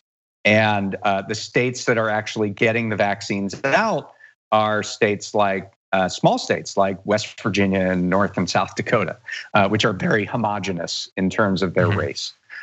So I think there are some interesting things to draw from that. I think early on in the vaccine process, we got very hung up on prioritization and trying to construct the most perfect, equitable kind of way in which to get these shots out. And we forgot about the fact that when you get a shot into somebody's arm, that helps everybody because it means that less people are using the health system. It means that it's one step closer to herd immunity, and that protects all of us. So we just need to get these things out. At some level, we do need to make particular care on populations, particularly around the demand side, to make sure that Black communities, Latino communities actually want to get this virus. But we just need to actually get this thing out, because the faster that we do it and return to normalcy, the better off we'll be from a public health standpoint, from an economic standpoint, from every standpoint. Really, really interesting insights on the demand side, David. My first thought is, look, inequities have existed in this country long before COVID. I think education, policing, we're all familiar with them. I think we should be grateful for this thing in some ways, because I think what it's revealed is that maybe with the inequities around education or policing, we could write them off as the remnants of a past that was intentionally inequitable, and we were, trying to rebuild them to a more equitable state. And what we've seen is that we'll willingly rebuild inequitable systems like the COVID vaccination in this day and age. Between that and this resurgence of white supremacy, we're just seeing there's more cultural work to be done there, which I think is important. And I think the other thing that maybe hits home about this is there was a moment there during the beginning stages of the pandemic where we were all vulnerable in a way where we thought, or at least many of us thought, we might be reliant on systems. Many of us who aren't typically reliant on systems thought we may be reliant on systems, whether that's eviction moratoriums or welfare or whatnot. And so because of that shared vulnerability, these inequities seem more intolerable because we can empathize with them. We saw ourselves as someone who would also have to rely on those same systems, which I think at the end of the day, I don't know how long we carry that with us, but I think at the end of the day, it's making us more empathetic and more upset when we see our social systems fail to live up to what I think we'd like them to be. Yeah. Look, as both of you pointed out, it is complicated. I can't help but think that over the past, month or 2 months or so, that since the vaccines have been approved for distribution, or even hypothetically in the months leading up to it, the federal government caring at all to get involved might have helped in some way. But why would they have? That would have been so inconsistent with the overall federal response to the pandemic. And he's out, he's already paid the electoral price for not giving a damn about this. But it's just it's like add that to the pile of things that needlessly caused more loss of life.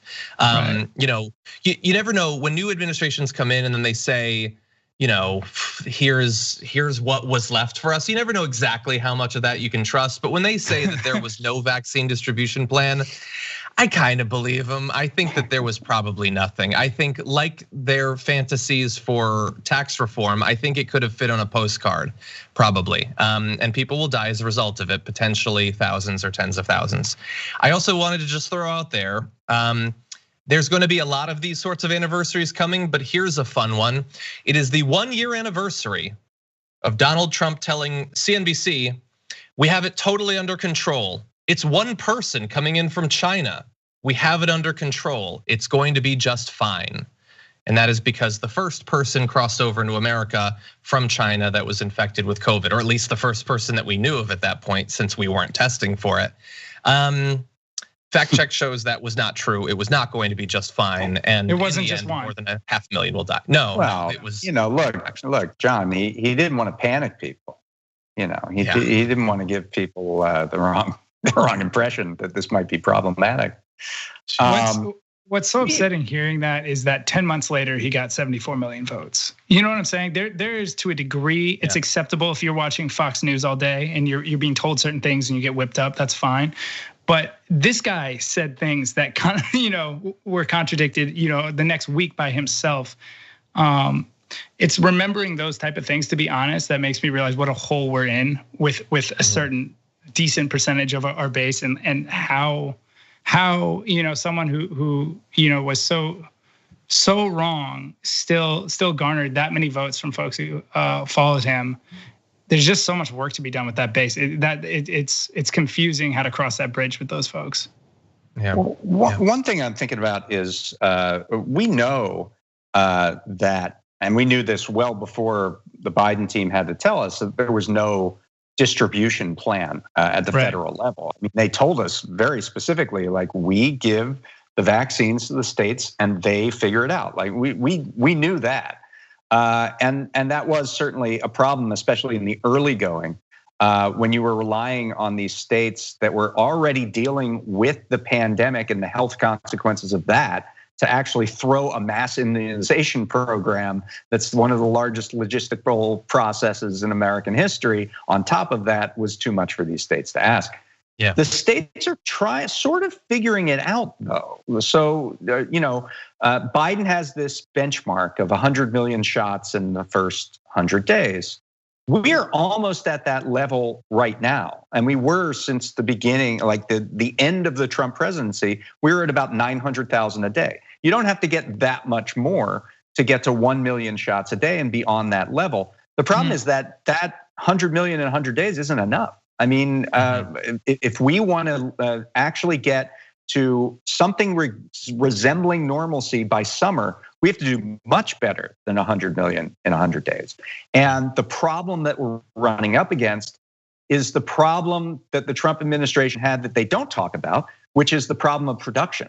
We don't know if there's going to be enough vaccine to get everybody who wants a shot to have one in a timely fashion. And the fact that we didn't spend every available dollar to pre-position all of these vaccines, to build the factories that we had to build, even if we built factories for vaccines that ended up not being approved by the FDA. So what if you wasted a little bit of money on that to be able to get all these things through? And then when you did approve one like Pfizer, Moderna, to reconvert all of the other facilities that are working on vaccines and say, nope, we got two, we'll pay you here. We'll just give you, here's the formula, just go make some for us. That is almost a bigger problem right now, because we're rapidly moving from a time when the problem was distribution to now the problem is supply. David John, not to hold us up too much on this point, but I just wonder, as these things are kind of become more and more apparent, the lack of Trump's willingness to ensure that we can get past this pandemic as quickly as possible. Do you think this will have, and I know this is so hard to predict, but any blowback from his base as like this becomes more apparent that we just didn't have the infrastructure in place to help? Is something as core as like literal health, or is it zero? Is there anything that impacts this? Well, I mean, he lost the election, right? Yeah, and I think without a pandemic, he probably would not have lost the election. I think that's right. That's my definitely counterfactual. Yeah, I don't think it's likely to more now that they can say it's Biden's fault, but yeah, it did have some effect, sure. Yeah, and they lost in Georgia, and the reason I think they lost in Georgia was more economic, and the issue of the $2,000 checks, but that also is a reaction to the pandemic as well that caused the blowback. So where Democrats were able to rather skillfully and unexpectedly go with populism in a way that managed to turn out voters. So, I think, yeah, it's a problem that 74 million people voted for Trump, but let's not forget that 81 million people voted for Joe Biden, who's not exactly a stirring political figure, but he was not Trump, and that's what ended up succeeding. So, we got to keep focus on that too. I agree. So let's transition now to what is being done. Biden over the last 24 hours has a new set of executive orders aimed to deal with the pandemic. With the first one being something that a lot of people, both in and outside of government, have been calling for. It would have been a great thing for President Trump to have done like 6 months ago. But President Joe Biden will use the Defense Production Act to boost production of vaccines, testing, and personal equipment to help ensure the US will have enough vaccines, testing, and protective equipment to withstand the coronavirus pandemic. Only took like a year. And so one of Biden's orders would increase the production of a syringe that pharmacists have discovered allows them to extract an extra dose of the vaccine from vials. Another would establish the Pandemic Testing Board. The aim of the new board is to increase COVID testing, not to slow it down, just to be clear. I know a lot of people have been led to believe that slowing down the testing is a good thing during a pandemic. It turns out it's not. So another of executive orders mandates the wearing of masks on intercity buses and trains, as well as in airports and on airplanes. So there's a lot there. The Defense Production Act, increased testing, and to the limited extent that the president can unilaterally mandate mask wearing, mandating it in those areas. What are your thoughts on that? Yeah, I think it's all good stuff. The syringe thing is a way to increase capacity without having to build factories or reconfigure factories to make these very complex vaccines.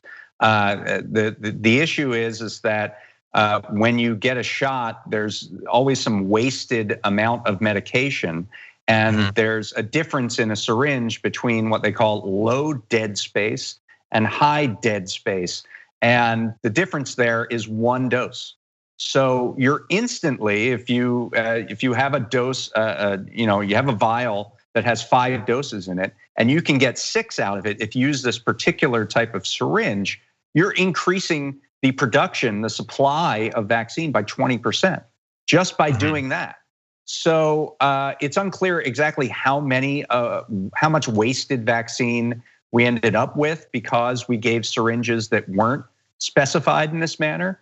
But that's like a cheat. That's like an easy way to get a lot more vaccines out into the population. So it's great that they're thinking at that granular level about how to get this done. So plan beats no plan. So I think it will be better than the Trump version of this.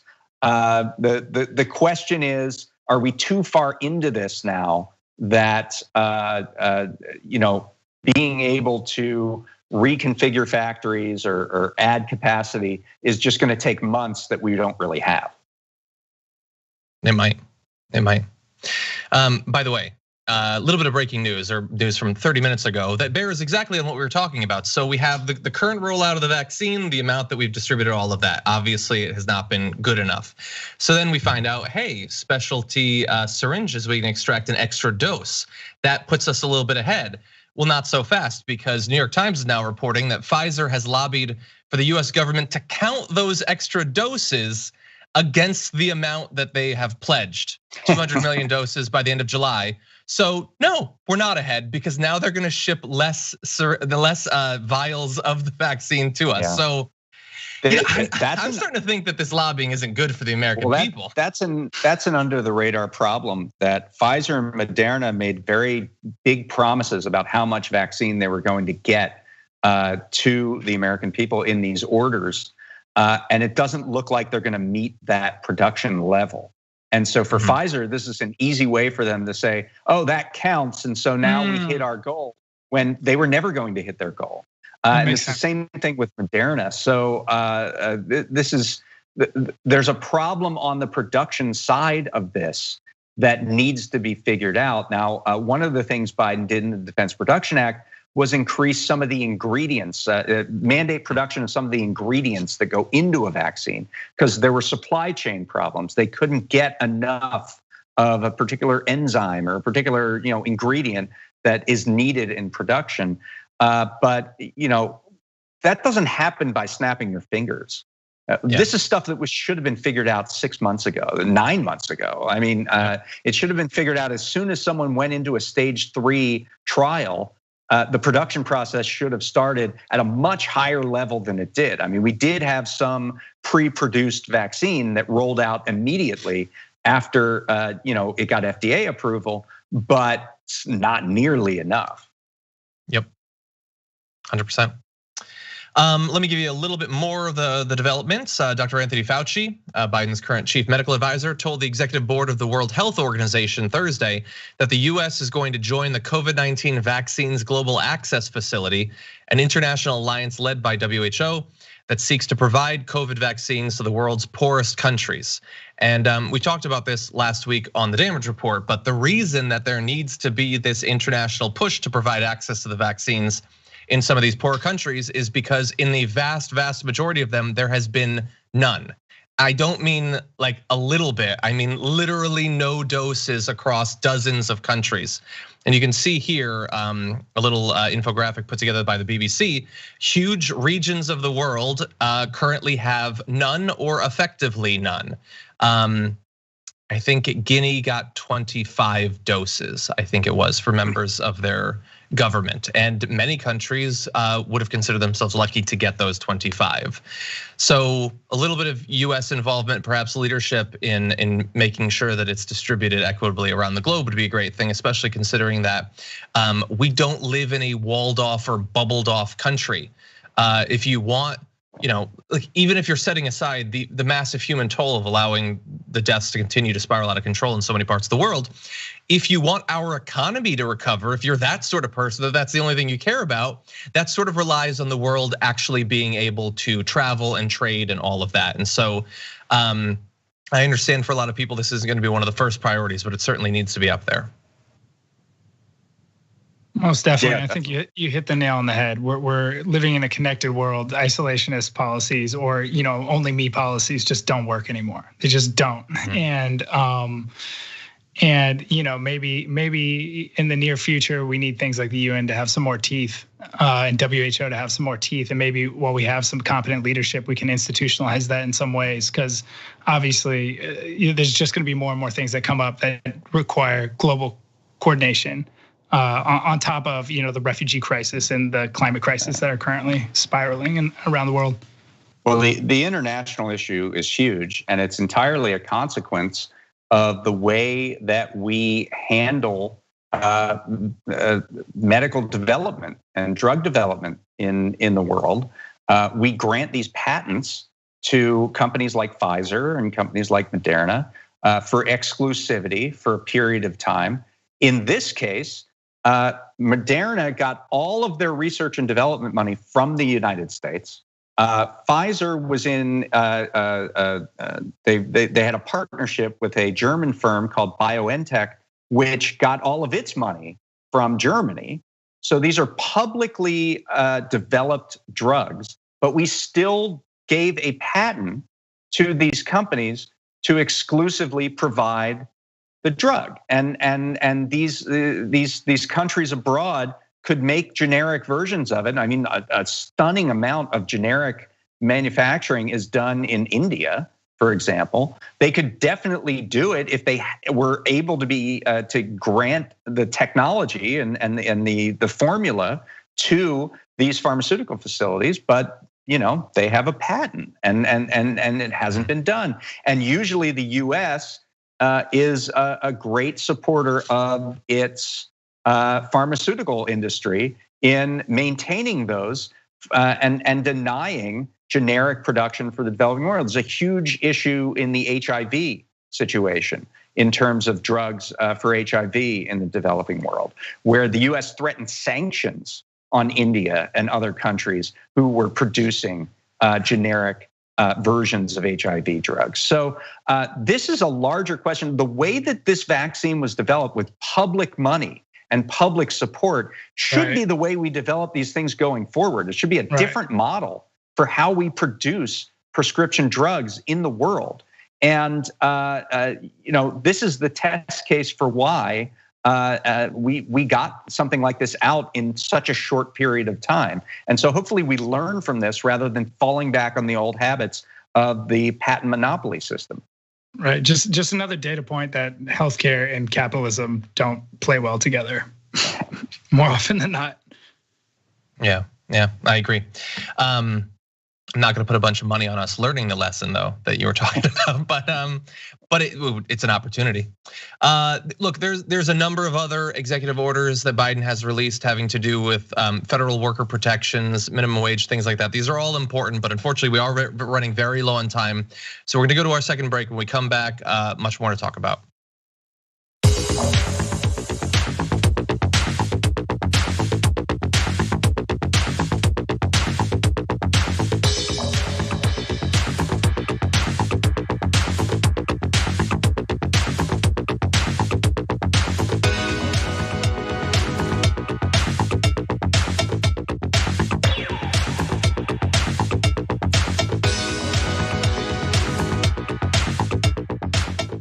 Welcome back, everyone. Let's see what's going on with the audience in the member comments. Let's see. We have Vegas Wolf who says, we have the unamused Bernie shirts and the Dragon Squad items. Could we get an unamused Bernie Dragon?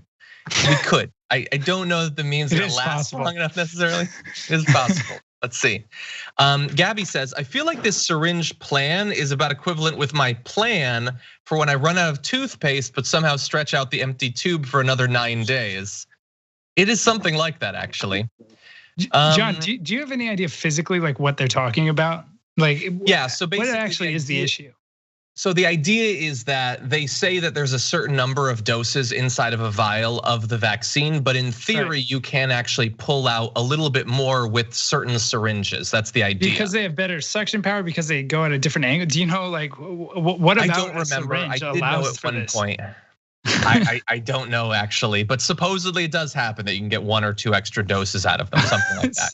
Well, because the idea is that they have to err on the side of putting more into the vial rather than less, because the natural variation from one vial to another, they can't have less than the listed number. And that's sort of how it works out. Although unfortunately you also can't combine different vials. Apparently that doesn't work. It wouldn't be safe. Oh, interesting. Now, Dr. Zippy McScoot sent us a super chat that says, in the 1980s as a kid, we were vaccinated by the millions in school gyms. Why is it so difficult now? Well, I think there you had established protocols, established production, those sorts of things. I think that in theory, we will get to that at some point. There's just been, it's relatively new. They're trying out different things in different areas, and not nearly enough work was done by the federal government to expedite the process. That's what it seems like anyway. Okay, over at Twitch, Depressed Progressive gave us 10,000 bits. Depressed Progressive, thank you so much. Appreciate that.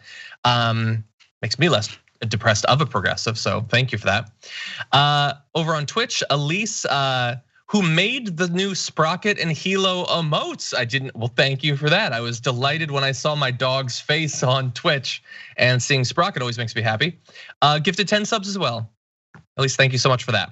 Shoegaze Dragon Georgie gifted 5 subs. EK Greens gifted 5. Thank you to both of you. Egypt subscribed for the 7th month with Prime and says 7 months with Prime, taking money from Bezos and giving it to TYT. Could anything be better?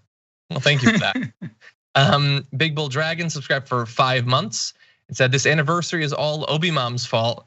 Thank you. And Obi Mom, if you end up seeing this, our thoughts are going out to you. Hope that you're doing better. Chump Suey subscribed for the 4th month. Thank you for that. And let's see, maybe one more comment, a member comment from Hillbilly Farmer who says, of course there was no plan. He touted his replacement for Obamacare for 4 years, lies and corruption, and 400,000 and counting American lives lost. Yeah, we never did get those taxes or that healthcare plan. Maybe in 2 weeks or so. I don't know if he's not busy with the impeachment trial. Anyway, we got a little bit more news for you, so stick around on the other side of this.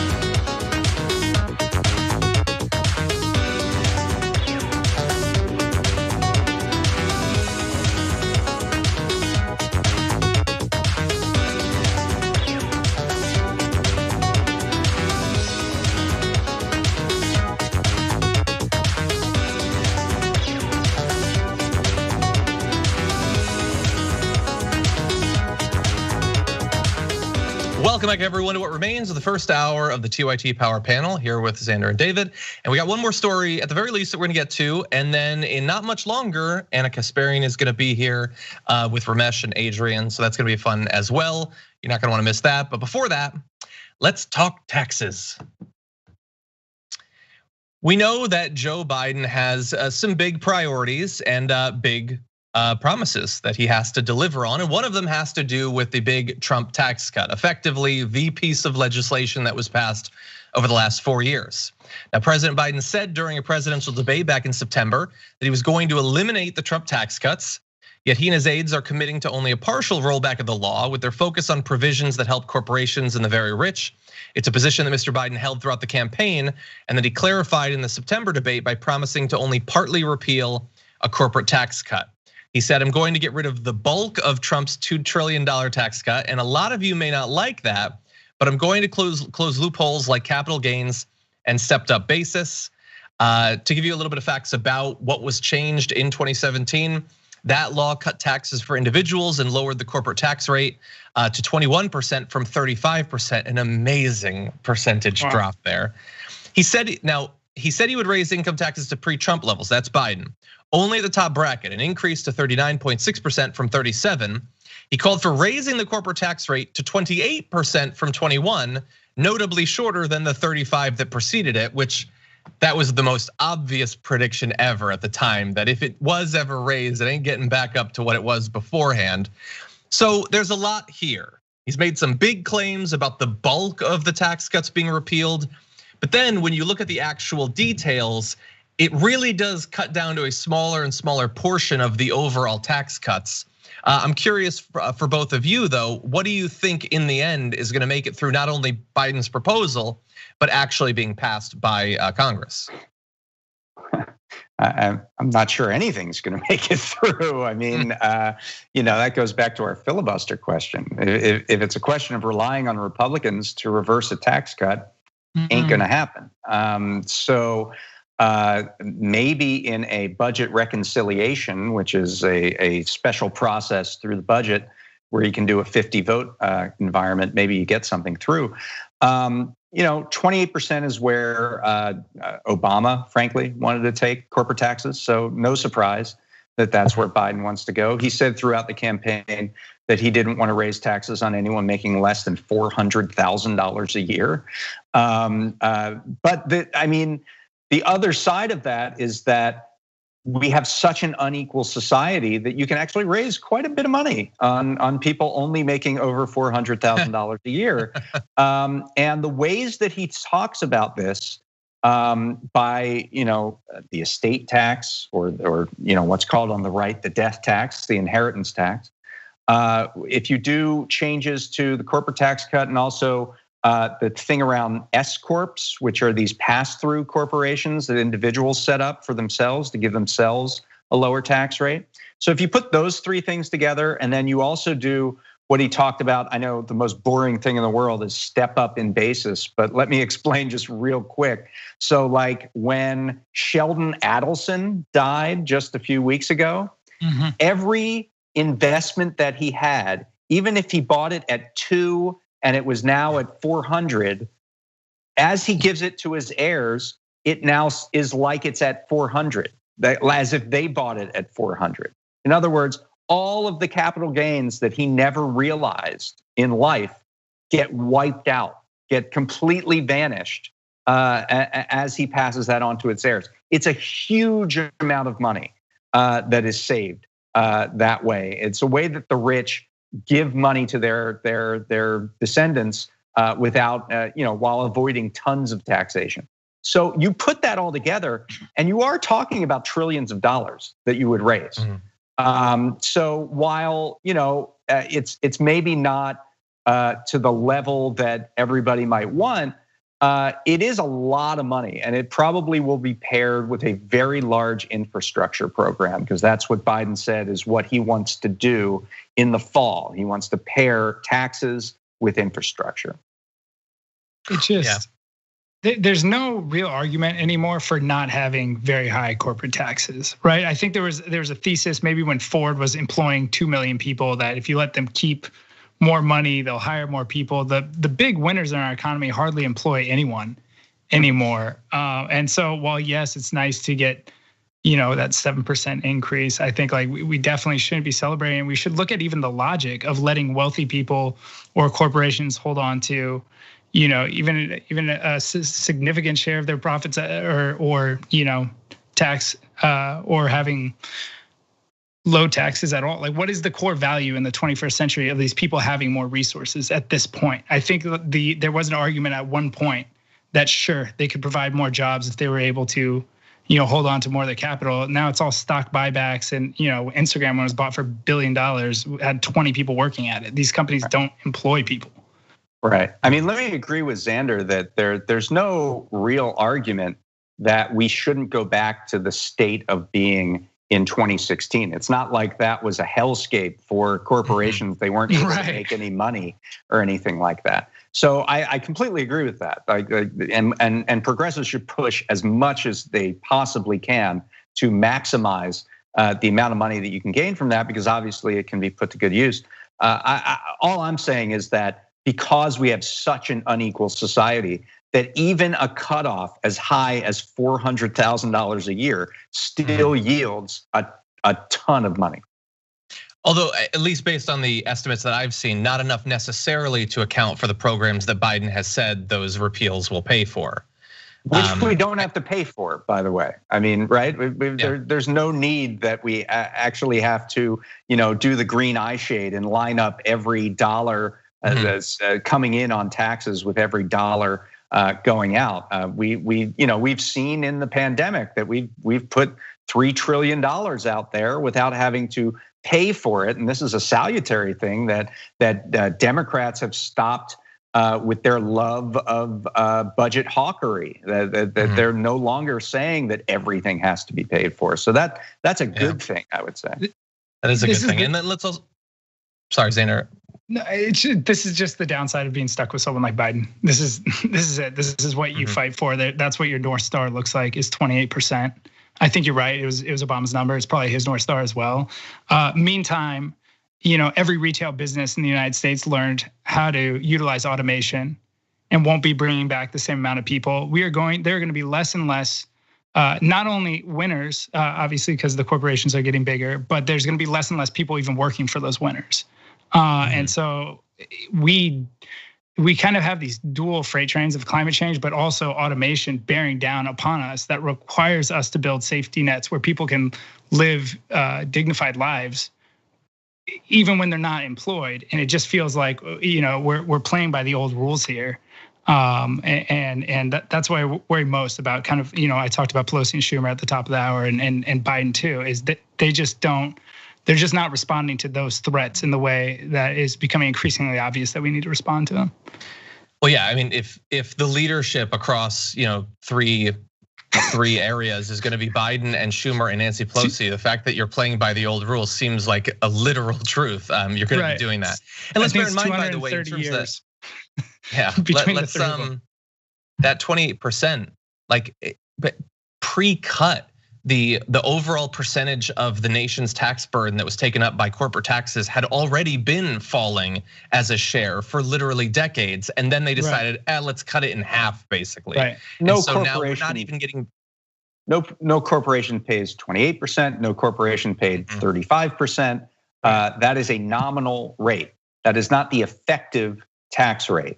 And so there's an argument to be made that the rate, the nominal rate, is important, but almost or just as important, if not more so, is getting rid of all the loopholes that allow corporations to dramatically lower themselves well beyond that 28% rate. Because as we know, scores of corporations paid zero in taxes throughout the last several years because of all the loopholes they were able to enjoy.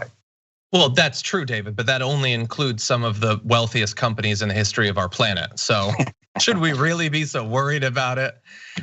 Yeah, let's also, if we're, and this will probably be what we close out the hour on, if we're talking about the unfortunate things with having Biden as president, like sure, he might take back some of those Trump era tax cuts. But some of the conversations we were starting to have during the primary about the possibility of a wealth tax. I mean, we're miles away from something like that at this point, and it's unlikely that any amount of pressure is going to get Biden, in line with that. It's possible that with a strong progressive president putting sort of persistent pressure on the Senate, it would still be it would be a huge battle and maybe impossible, but at least it would have been a possibility. And that's one of the many things that we have unfortunately lost out on. 100%. Well, unfortunately, that is all the time we have. But I want to thank you, both of you, for joining me, David and Xander. As we close out, starting with David, where can people see more of your work? Yeah, prospect.org, and on the Twitters at DDayen, DDAYEN. And I'm doing a new newsletter that is a chronicle of the first 100 days of the Biden presidency. It's called First 100. And you can get that in your email inbox. And you can also sign up and get everything about it at prospect.org/first100. Awesome. And Xander? Right on. Yeah, I have a podcast called What We Don't Know, where I talk to leading activists and change makers. You can catch me there. If you feel like defeating these Republicans, like I said, go to defeattreason.org. We're going after everyone who voted to overturn the election. If you happen to be wealthy, we have something called One for Democracy, where you donate 1% of your net worth to democratic infrastructure, importantly, Black and brown led community organizers that are doing the hard work of protecting our democracy. So that's at onefordemocracy.org. John, thank you so much. Thank you. Glad to have both of you on. And for me, you can see me every day on the Damage Report. But thank you to everybody for watching this first hour. We're gonna take a short break. When we come back, Anna Kasparian is gonna be here. Ramesh and Adrian are gonna join us and join her. And so you're definitely not gonna wanna miss that. I'll see you in a few.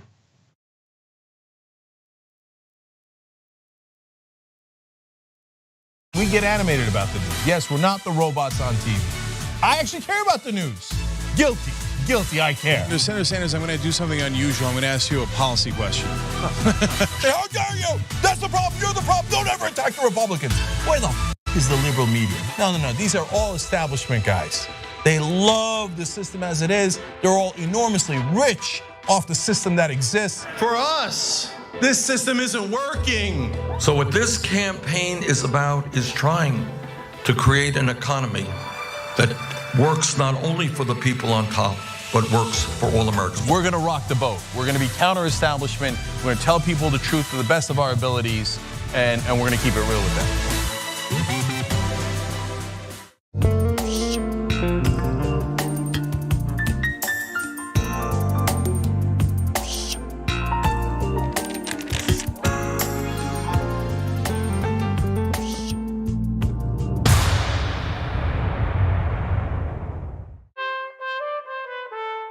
It's winter, and it's cold this time of year, isn't it? Well, it might feel chilly, and the wind might bite at your nose. Maybe you want to snuggle up with a hot chocolate, or wrap up warm and wear your biggest coat. But in the grand scheme of things, our earth is too hot, and it's getting even hotter. Our seasons are getting confused.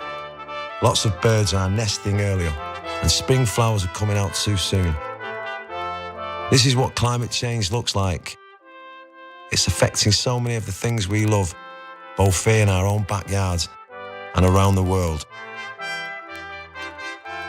But we have hope because we know that together we can protect them if we act now and everyone does their bit. So this Christmas, give a gift of love and show the world you care. How in the world are you going to get the right to vote if you don't already have the right to vote? That's impossible. Reason they tell you things are impossible is because they don't want you to try. It only took 7 years for them to get an amendment to get a right to vote. Does this result in millions upon millions of Americans losing their coverage? And we've been waiting to find out, and now we know, yes, it will cut millions. Public education was supposed to be the way to equalize everyone regardless of their socioeconomic status. But if you come from a family that's poor, how are you going to afford grade school for your kids? This fight is about fairness and morality. It's about the American values. You think that black people all across the country, in every city, were all lying when they said the police abuse and the police kill us when they should? No, of course they weren't lying. Yes, it does happen. Yes, they do get targeted more.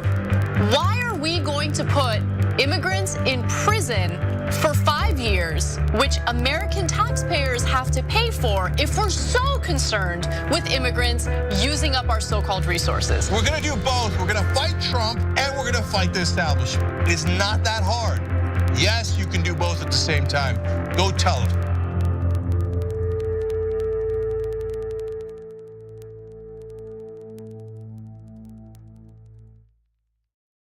ShopTYT.com has new shirts like this one. And you're thinking, Cenk, what is that one?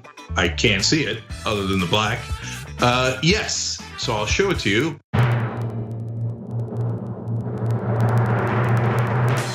If you can read this, you're not practicing social distancing. Yes! Now, you were practicing social distancing. This is over video. But overall, you get it. ShopTYT.com.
Hey everyone, welcome back to TYT. Whole new power panel with you, and I will not be dropping it because I would prefer a better power panel animation. I'm just keeping it real. I'm on strike when it comes to the power panel dropping until we get a better one. With that said, joining us today is Ramesh Srinivasan. He's an author and also a professor at UCLA studying tech's impact on politics, economics, and culture. He's also a former Bernie Sanders surrogate and a member of the Biden-Harris Innovation Policy Committee, which is super exciting. Ramesh, you've been on the show before, of course, but thank you for coming back on. Well, I'm so happy to be back. I feel like I'm coming home now, being back with the Young Turks. It's been a while. Love you guys. Great to see you, Adrian, as well. And great to see you, Anna. Excited to see you guys in person, hopefully sometime soon. And of course, Adrian Lawrence, attorney, host of TYT's Overruled, and also the author of Staying in the Game. Adrian, thank you so much for joining us. Thanks for having me. All right, well, why don't we get started with the filibuster debate that's going on right now? Not necessarily the sexiest topic. I know that John talked about it a little bit in the first hour, but there's an angle to it that I want to discuss because this is really the most important thing in regard to getting policies accomplished for the Democrats. So with that said, there's mounting pressure toward Senate Democrats to end the legislative filibuster that essentially will destroy any and all attempts for Democratic lawmakers to pass policies that we desperately need right now. Now, despite the clear efforts by Republicans to serve as obstructionists for any type of legislative agenda that congressional Democrats might have, or legislative agenda that Joe Biden himself might have, unfortunately, Biden is still delusional about the possibility of bipartisanship and working with these obstructionists in order to get the job done. We know this because his press secretary straight up said it during the latest White House press briefing. Let's watch. Senator McConnell and Senator Schumer have been going back and forth over discussions when it comes to a power sharing situation. Obviously, the sticking point has been the filibuster. Are you concerned that those negotiations could potentially delay the president's legislative agenda, his nominees, and then also, does the president still oppose overturning the legislative filibuster like he did in that interview with the New York Times? Sure. Well, the president's position hasn't changed, but I will say he's conveyed in conversations with both now Leader Schumer and Senator McConnell that they need to have their conversations, of course, but he is eager to move his rescue plan forward. He is eager to get relief to the American public. He wants to work with both of them to do exactly that, and he wants it to be a bipartisan bill. So that is his objective. So his position hasn't changed. He opposes overturning the legislative filibuster? He has spoken to this many times. His position has not changed.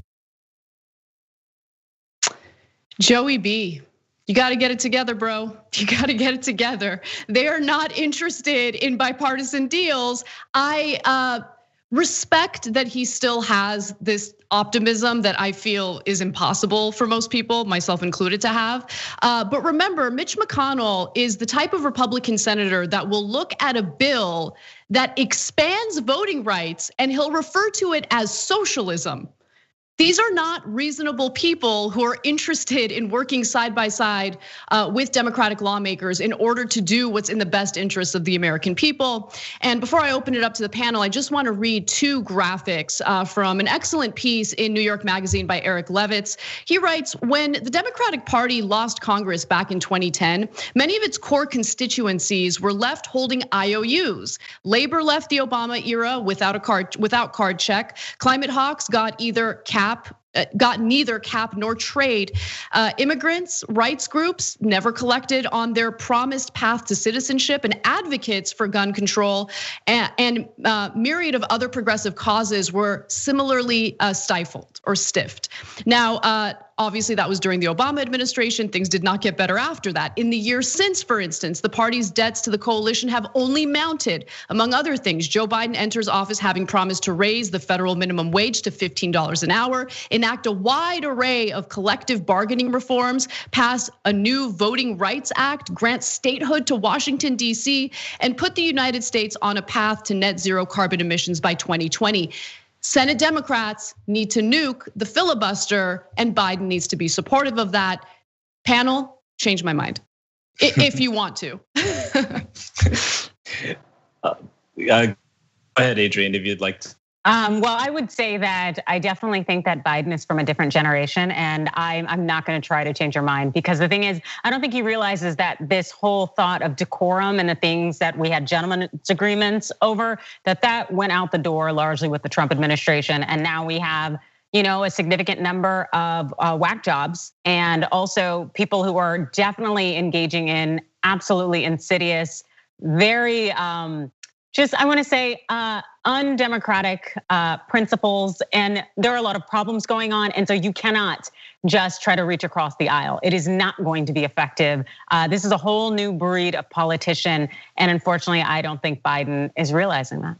Yeah, so I very much agree with points that both of you just made. First of all, I think, Anna, you made the point that I think is really important for all of us to just remember in the front of our minds. People in this country are suffering. We are on the precipice of 500,000 people dying of this horrible pandemic. There's an incredible transference of wealth and power to the 1%, specifically tech oligarchs, which is very much in my wheelhouse. However, what I do want to say about the filibuster is I, of course, personally support it being revoked, because we have to fight. We have to fight for progressive voices and progressive values, which are actually supported by the majority of American people. However, I do just want to open up this possibility that Biden so far, in terms of a policy agenda, has been bold and quite progressive. I've been very, very happy about that direction so far. I'm wondering whether the unity that he sort of claimed in his speech and he's rhetorically putting out is a way of framing things, in such a way so that the American population sees Biden as a unifying figure, and then politically behind the scenes, there can be mechanisms of enacting some of this legislation. Because I think it's just extremely important to point out what got us to Trump to begin with, which is the feeling, justifiably by many people, that elites and government and governmental institutions and their corruption by corporations, by corporate buyouts and corporate influence, made people say, hey, this is a corporate duopoly, and we're just going to try this, populist, I don't even know how to describe Trump any longer. We're just going to go that route because we don't know what else to do. So it's time for Biden to show that government can stand for people. The question is what is the mechanism of achieving that, given the stranglehold on our politics over such a long period of time? So I would agree with you on, some of the proposals coming from Joe Biden. His executive order, which was announced today, regarding the ability for people to file for unemployment if they refuse to work as essential workers, putting their lives and their health at risk. That was a huge deal. I want to give him a tremendous amount of credit for that, because if you, let's say, are a grocery store worker and you decide, okay, well, I have issues with my immunity, and so I'm incredibly vulnerable to this virus. I literally cannot go work and risk my life, to do my job. You should have the ability to, file for unemployment and have that social safety net, catch you in this incredibly difficult crisis. And so I love the fact that he opened that up for people through an executive order. On the other hand, he did also propose some pretty incredible policy. For instance, offering $3,000 to each family per child every month. I mean, when I was reading the details of this, I was pretty shocked. But I mean, he could propose rainbows and unicorns all day, every day. But if it's not going to pass in the Senate because of this 60-vote legislative filibuster necessary to pass legislation in the Senate, it doesn't really mean anything. So, I just think that setting the rules straight, the procedural rules from the very beginning, and not allowing the Republican Party to use these arbitrary rules to their advantage is of the essence. It's the most important thing for Democrats to focus on right now in the Senate. And one of the things that I also, go ahead, does someone want to jump in? Oh, I was going with you the whole time. Yeah, no, I agree. Oh, okay. We're feeling I thought I heard one of you guys wanting to jump in. The one other thing I wanted to add, though, is, and this is a fair point, right? So as we all know, we have 50 Democratic senators, 50 Republican senators. Vice President Kamala Harris would be the person to break the tie when it comes to legislation if they decide to get rid of the filibuster and all they need is a simple majority to pass legislation. Now, one person who has served as a little bit of an obstacle here because of his messaging is, of course, Senator Joe Manchin, who made this commitment recently, last November, during an interview with Fox News. Let's take a quick look at what he had to say. You tonight, and I commit to all of your viewers and everyone else that's watching, I want to lay those fears, I want to rest those fears for you right now, because when they talk about whether it be packing the courts or ending the filibuster, I will not vote to do that. I will not vote to pack the courts, I think, and I will not vote to end the filibuster. Brett, this system, the Senate, was so unique body in the world. It was made to work together in a bipartisan way. And once you start breaking down those barriers, then you lose every reason that we are the institution that we are, the most deliberate body. So I want to lay those fears to rest, that won't happen, because I will not be the 50th Democrat voting to end that filibuster or to basically stack the court. So I've already shared with the audience several times how I felt about that interaction and the statements made by Senator Manchin there, a so-called Democrat. But I do want to get your thoughts on it. I'll start with you, Ramesh. Yeah, Manchin is setting himself up to be a power player in the Senate. Some of the so-called moderate Republicans were during the previous administration. I think that it's pretty ironic because the filibuster was supposed to be set up as a mechanism of supporting bipartisanship, but it's become a mechanism of supporting obstructionism and the absence of any action, which is what led us to Trump to begin with, right? As I was alluding to before. So I think the key thing here is to be tactical and strategic here. This is just my belief in it. Use the brand of unity, propose pretty incredible legislative ideas, and figure out mechanisms of enacting them. And I think that's what we're zeroing in on. So, Senator Sanders, who we all love, has talked explicitly about reconciliation as a way to reconcile multiple bills. A bill supported by the House at just majority a 51-50 bill. Hopefully we can, convince Manchin or get someone else on board or scare Manchin. And then reconciling the two bills using kind of a budget process. That could be a mechanism of doing this. But more than ever, Biden recognizes, I think he does, at least rhetorically, that you have to be bold and you have to be progressive at this time. If not now, when will it ever happen? When will it ever happen? Yeah. That's the question I have. And really, this is, in my opinion, it's just so critical for the point that you're, alluding to, Ramesh. I'm already seeing quite a bit of, figures like Tucker Carlson try to appeal to the economic anxieties of people by using the same type of fake populist, jargon that we saw from Donald Trump in the 2016 election. And Adrian, I would love your thought on this. Are you at all concerned about, the rise of real fascism in this country and how using that populist rhetoric by people like Tucker Carlson will suck in certain people who might maybe either turn a blind eye to or not be completely aware of Tucker Carlson's hatred for people of color, immigrants, Black communities? I mean, that's usually what fascists point to when they try to find solutions for people's economic anxieties.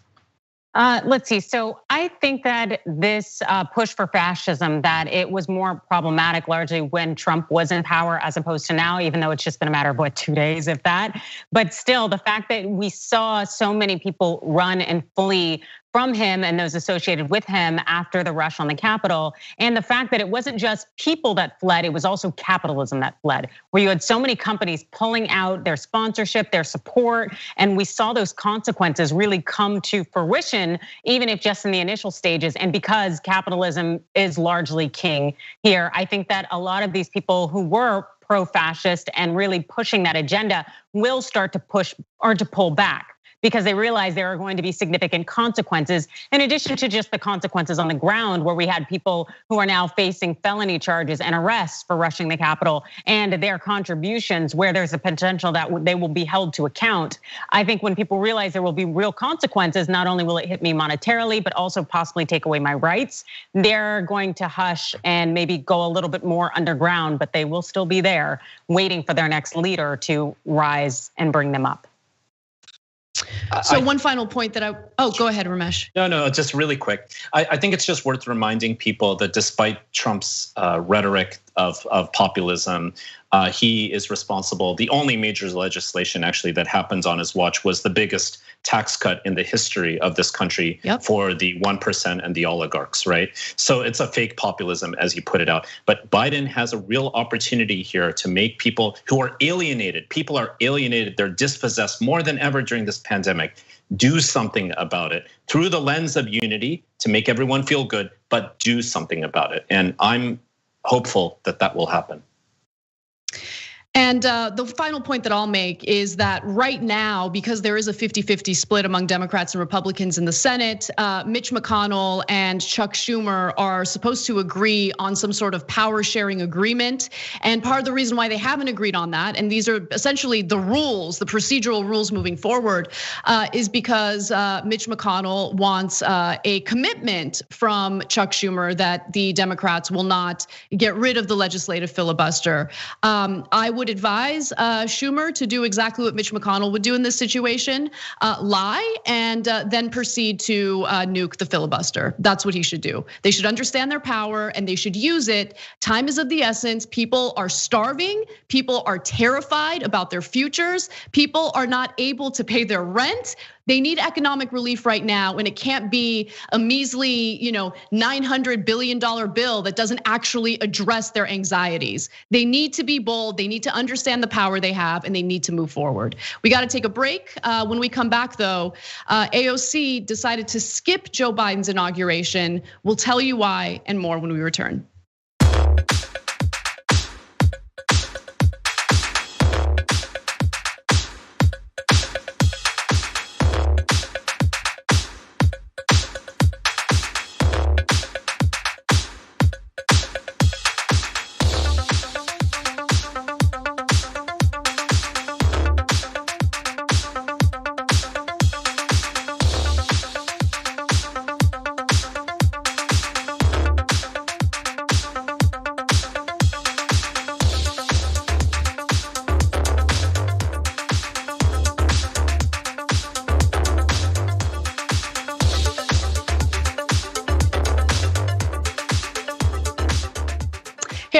welcome to our social break. I'm gonna go ahead and read some member comments, starting with Colorado Blue Blazer Regular, who wants to comment on unity and decorum. When a Republican calls for decorum after January 6th, every single Democrat should point to the Capitol steps and respond, "Those steps are where your supporters wanted me dead. Where's your decorum?" You know I like strong statements like that, so I'm totally for it. That was fantastic. Eclectic Miscellanea writes in regarding my strike on the power panel, specifically the power panel intro. He says, Anna's going on a power panel strike until there's better animation for the intro. By the way, I don't want anyone to think that I'm like calling anyone out at the company. Like, we haven't actually ordered one. So it's not like our animation and graphics department isn't doing their jobs. They do fantastic work. They've been putting together these amazing bumpers that we've been showing you throughout, throughout the last few years, actually.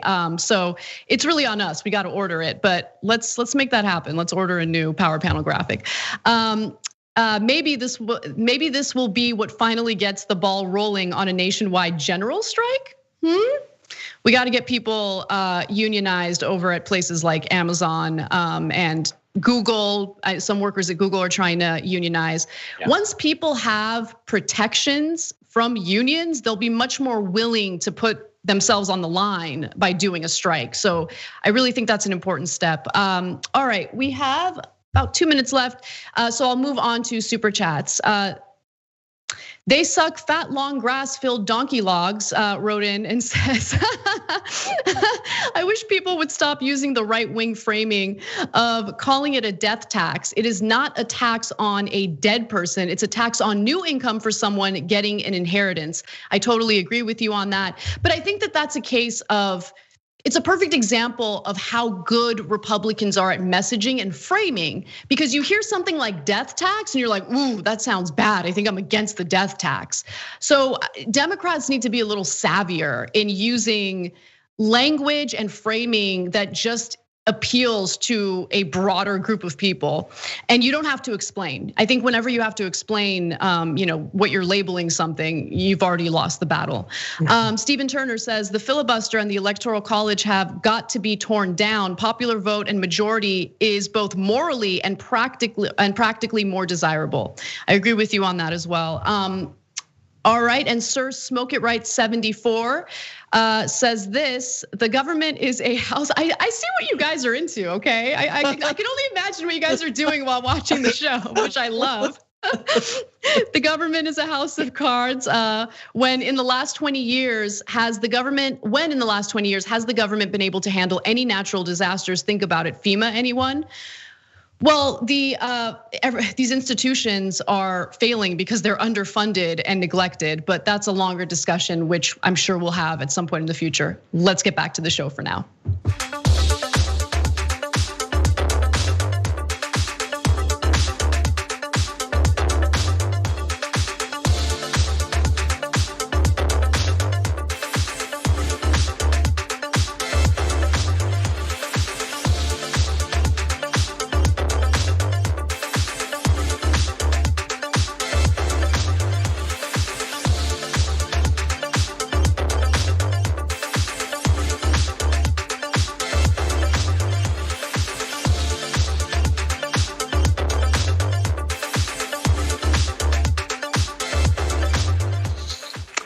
Hey everyone, welcome back to TYT. Anna Kasparian, Adrian Lawrence, and Ramesh Srinivasan with you. Let's get to some AOC related news. And this is a good opportunity to talk about an important strike happening in New York as well. So, Representative Alexandria Ocasio-Cortez did not attend Joe Biden's inauguration. She didn't do it to snub Joe Biden. She actually decided to do something incredibly important, which is joining striking produce market workers in New York instead, particularly in her district, something that's super important. But she also cited one other reason for not going to Biden's inauguration, and she did so during an interview on CNN. Let's watch. People would ask why you weren't there. This was a good cause from your perspective of dealing with your constituency, but this was supposed to be a show of force and unity, and you weren't there. Explain it. Yeah, I think we also had very real security concerns as well, as you mentioned earlier. We still don't yet feel safe around other members of Congress. How many are we? I think a very considerable amount. A lot of members do not. You really think that colleagues of yours in Congress may do you dirty? Yeah, well, one just tried to bring a gun on the floor of the House today. I believe it was Representative Andy Harris of Maryland. He tried to bring in a gun onto the House floor. For individuals who don't know, guns are not allowed in the District of Columbia, and certainly the House floor is there are separate House rules that prohibit the bringing in of firearms. So just to provide a little more context into what she's saying, first off, she's absolutely right. This did happen, and we had shared stories previously of QAnon conspiracy theorists who are now unfortunately members of Congress, like Marjorie Taylor Greene, who insisted on bringing a gun to Congress. And luckily, there are metal detectors and efforts made to prevent that from happening because of something like insurrectionists trying to overthrow the government, the riots that happened in the Capitol. You guys get the picture.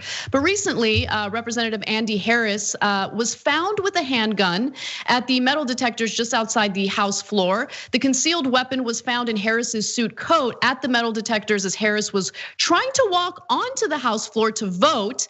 He reportedly asked Representative John Katko to hold the gun so that he can vote, but of course he declined because he doesn't have a license. So, good on Katko for knowing what the laws are and not taking possession of a gun that he didn't have a license to possess.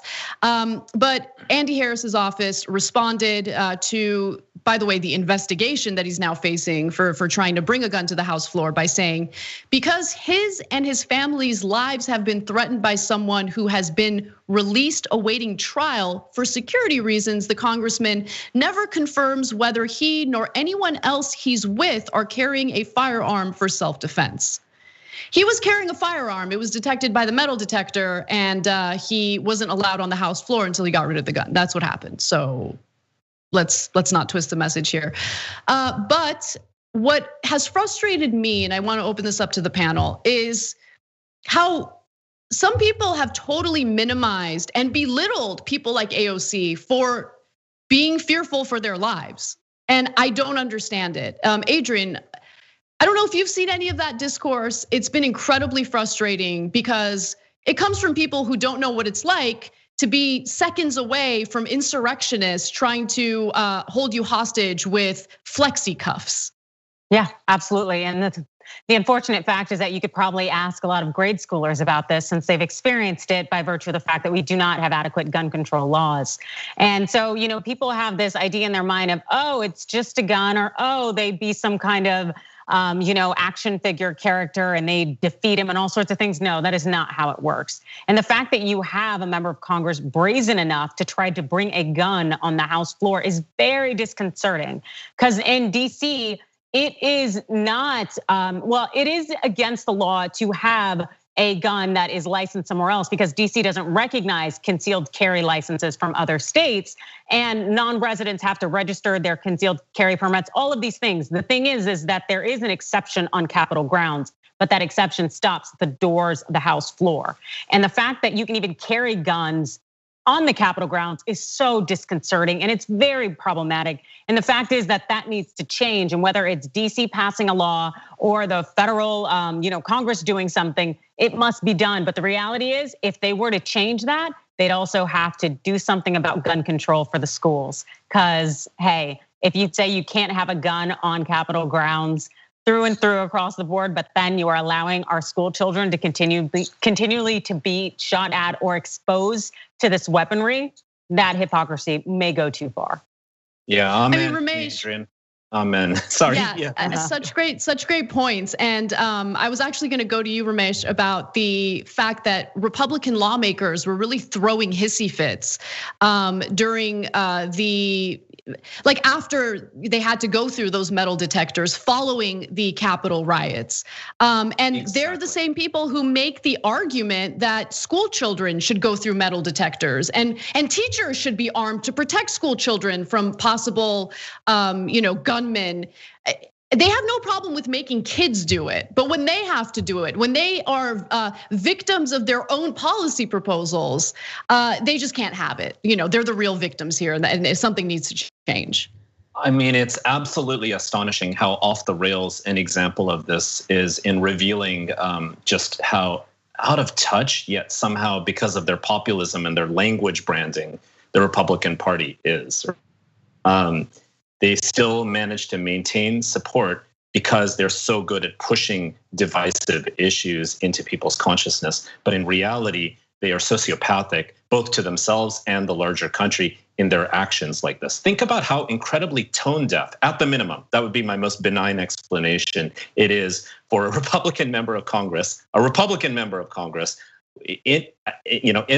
the context of Republicans enabling a violent riot on the Capitol, to think that it's okay to bring a firearm concealed onto the House floor, which was taken over by violent insurrectionists and white supremacists just recently, right? Just think about how surreal it is to even think that that is defensible. But also I wanna just kind of hone in on Representative Ocasio-Cortez. We should have so much compassion for her. She has been bold and outspoken in a way that very few politicians at that level, at this national level, have ever been in this country, certainly in my lifetime, in decades. We know that she has repeatedly faced death threats since she was elected. We know from the interview she did, fairly recently, that she even considered not running for re-election. We also know, as she had told us, that she faced some risk. Something happened, some sort of incident occurred during the Capitol riot, insurrection, whatever you want to call it. And for her to be able to say, hey, that's not only not safe, that's dangerous and a violation. How could there possibly be any criticism of that perspective? Think about the backdrop and the context of all this. Yeah, I don't take those arguments seriously. I just don't. But I do want to hear a little more from AOC during this interview with Cuomo. Let's watch. There really is a chance that you may be the enemy. Well, here's what I'll say. The moment you bring a gun onto the House floor in violation of rules, you put everyone around you in danger. It is irresponsible, it is reckless, but beyond that, it is in violation of rules. You are openly disobeying the rules that we have established as a community, which means that you cannot be trusted to be held accountable to what we've decided as a community. And so I don't really care what they say their intentions are. I care what the impact of their actions are. And the impact is to put all 435 members of Congress in danger. He tried to hand off his gun to another member who didn't have a license. And any responsible gun owner knows that you don't just hand off your gun to another individual. You have to clear it, etc. And that just goes to show, it doesn't matter what your intention is. If you are irresponsible, if you are trying to break rules, you're trying to sneak a firearm onto the floor of the House. I don't care if you accidentally set it off. I don't care if you intentionally set it off. I don't care if you don't set it off at all. You are endangering the lives of members of Congress. I mean, this shouldn't be rocket science. Don't bring your gun to the House floor. Don't bring your gun inside the Capitol. It's not that difficult. It's really not. This doesn't need to be a debate. Certainly not after a violent takeover by your supporters of the Capitol. And the question of whether your colleagues were in some way involved in that, knowing that is still up in the air. Oh no, I would not trust my colleagues, especially ones who are trying to bring a gun to work.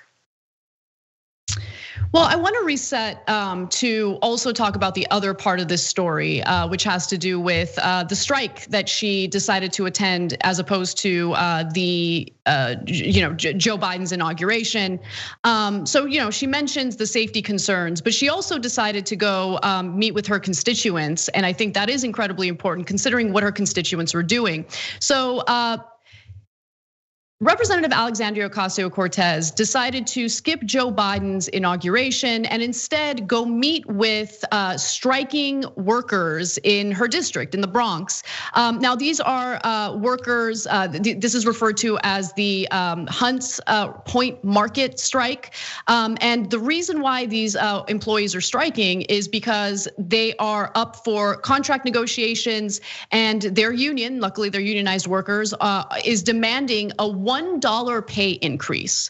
Now, they believe they deserve a $1 pay increase because of the fact that they have been working incredibly hard in an industry that's incredibly necessary to put food on people's tables. And during a pandemic, that involves a considerable amount of risk. 6 workers at Hunts Point Market have died from coronavirus already. Hundreds of other workers have fallen ill as a result of the virus. And honestly, a $1 increase in their wages is not an unreasonable thing to ask for. So AOC decided to actually show up as these workers were striking. She served them coffee. She was there to show them her support.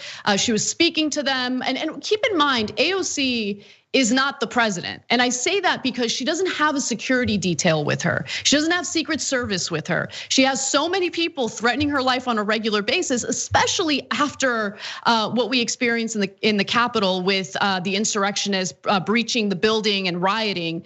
But she doesn't care about that. She's much more interested in meeting with these striking workers. And it's important to see that kind of support from lawmakers because it's difficult to be out there. It's difficult to take this kind of stance against your employer and demand better treatment. And just to give you a little more context, the New York Times writes that workers, members of a powerful Teamsters local, entered the 6th day of their strike on Friday today after negotiations over a 3-year contract broke down over pay. The union has asked for an increase of $1.60 per hour in each year of a 3-year contract, with $1 of the raise to go towards wages. Now, the market's management, a cooperative made up of 29 vendors, countered with an offer of 92 cents an hour each year, with 32 cents of the increase going to pay. I mean, look at you guys, look at the numbers. I mean, literally nickel and diming. They're workers who are putting their lives on the line. Yes, they're earning a paycheck, they're doing their jobs, but the stakes are higher right now. And they deserve better treatment, they deserve better pay, especially when 6 of their own colleagues have died from this virus because they're doing their jobs, because they contracted the virus while doing their jobs. So just something to keep in mind. I wanted to open it up to you guys. Yeah, that's what. That's exactly what I was going to say. Nickel and diming, having more money in the hands of American people while we're suffering through this pandemic, while we're suffering through so much economic injustice and inequality, is the best possible thing for the entire country, because money in people's hands means more buying, which means that, insofar as we believe in a free market, that market can actually thrive, right? But I think the larger point that you're making in the second part of the story is really important. How Representative Ocasio-Cortez comes out of movements and stands with movements. And I believe that in movements will be the only opportunity we have with this new administration to really align this administration in a real way with actual changes, with actual transformations, so that people in this country no longer see our government as just a bunch of elites who are hypocrites. I totally agree. Yeah. Yep. And something that I think is kind of interesting to some extent, it looks like this Hunts Point Terminal produce market, that it captures an estimated $2 to $2.3 billion in revenue per year. And that was before COVID, where we've seen during this time of 2020 that essentially markets, grocery stores, that they have not been able to necessarily keep food stocked on the shelves, because people are responding with such need and drive to make sure that they have food at home. And so we know, like, the last people suffering generally are the markets around here. And so it really speaks to the fact that they are possibly nickeling and diming these people who are essential workers and have put their lives at risk. And that really speaks to just the fact of capitalism being as sadistic and as evil as it is. And it is amazing that AOC is out there speaking with people and also calling attention to this problem. We got to take our last break of the hour, but when we come back, criminals spent hundreds of thousands of dollars to try to persuade Donald Trump to pardon him. Didn't work out. Who was it? What did he do? We'll tell you that and more when we come back.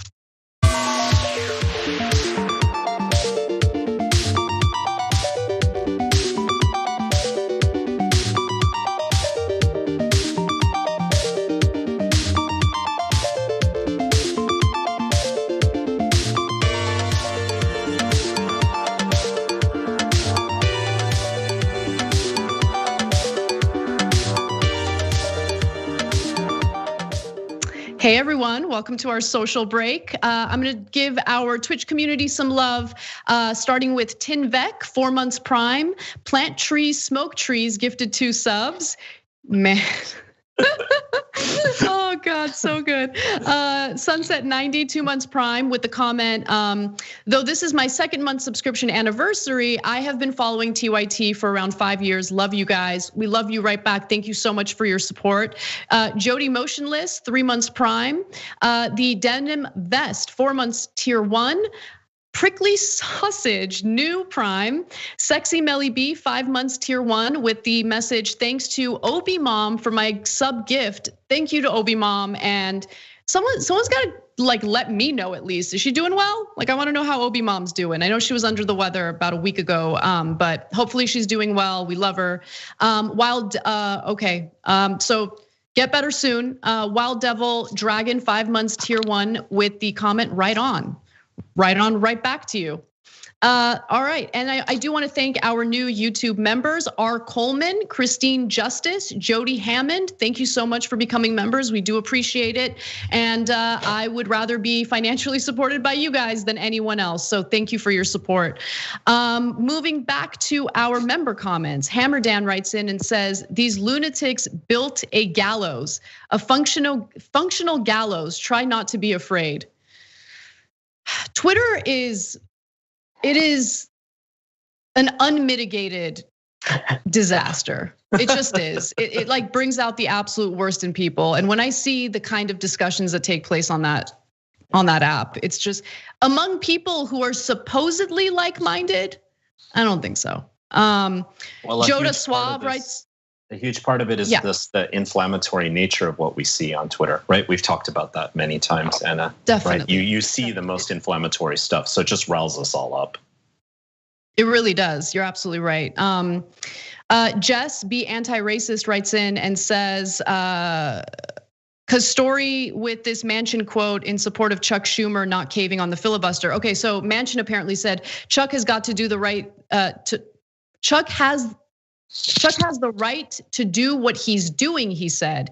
He has the right to use that to leverage in whatever he wants to do.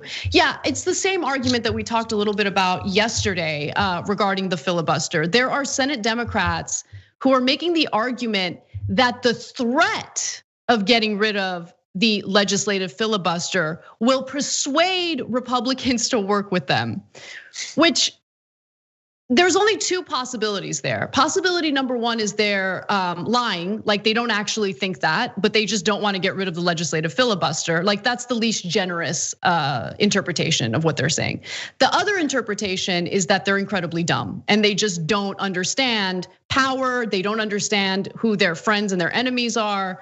And honestly, both options are pretty bad. But they went through 8 years of obstruction under Obama. Like they know what they're doing. I don't think they're stupid, but we'll see. They got to get rid of the filibuster. I feel very strongly about that.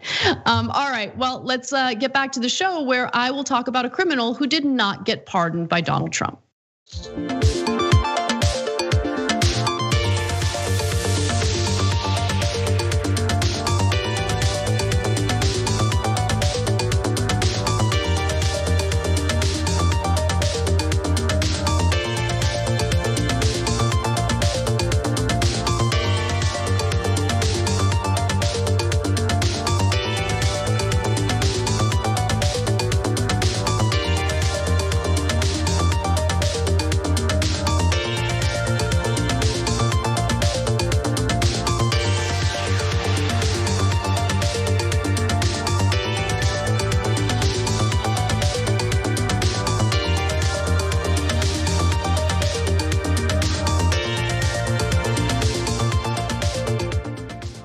Hey everyone, welcome back to TYT. Anna, Adrian, and Ramesh with you. I just wanted to give a quick shout out to Obi Mom from our Twitch community. We did get word that she's feeling a lot better. She's been released from isolation and doing well. So send her good juju, really great member of our community, not just on Twitch, but here at TYT, we're all a family, whether you're watching through live linear or some online platform. We're just so grateful for all of you guys, and we look out for each other. So get better soon, Obi Mom. All right, well, let's move on to one of my favorite stories of the day, to be honest with you, because sometimes the corruption doesn't work out, and I love seeing people waste their money. So sometimes our two-tiered justice system, which mostly benefits people with money, doesn't actually come through for the wealthy. It's rare, but it does happen sometimes. So one businessman found out the hard way when he paid Matt Schlapp. That's the guy who's the head of is it CPAC? CPAC.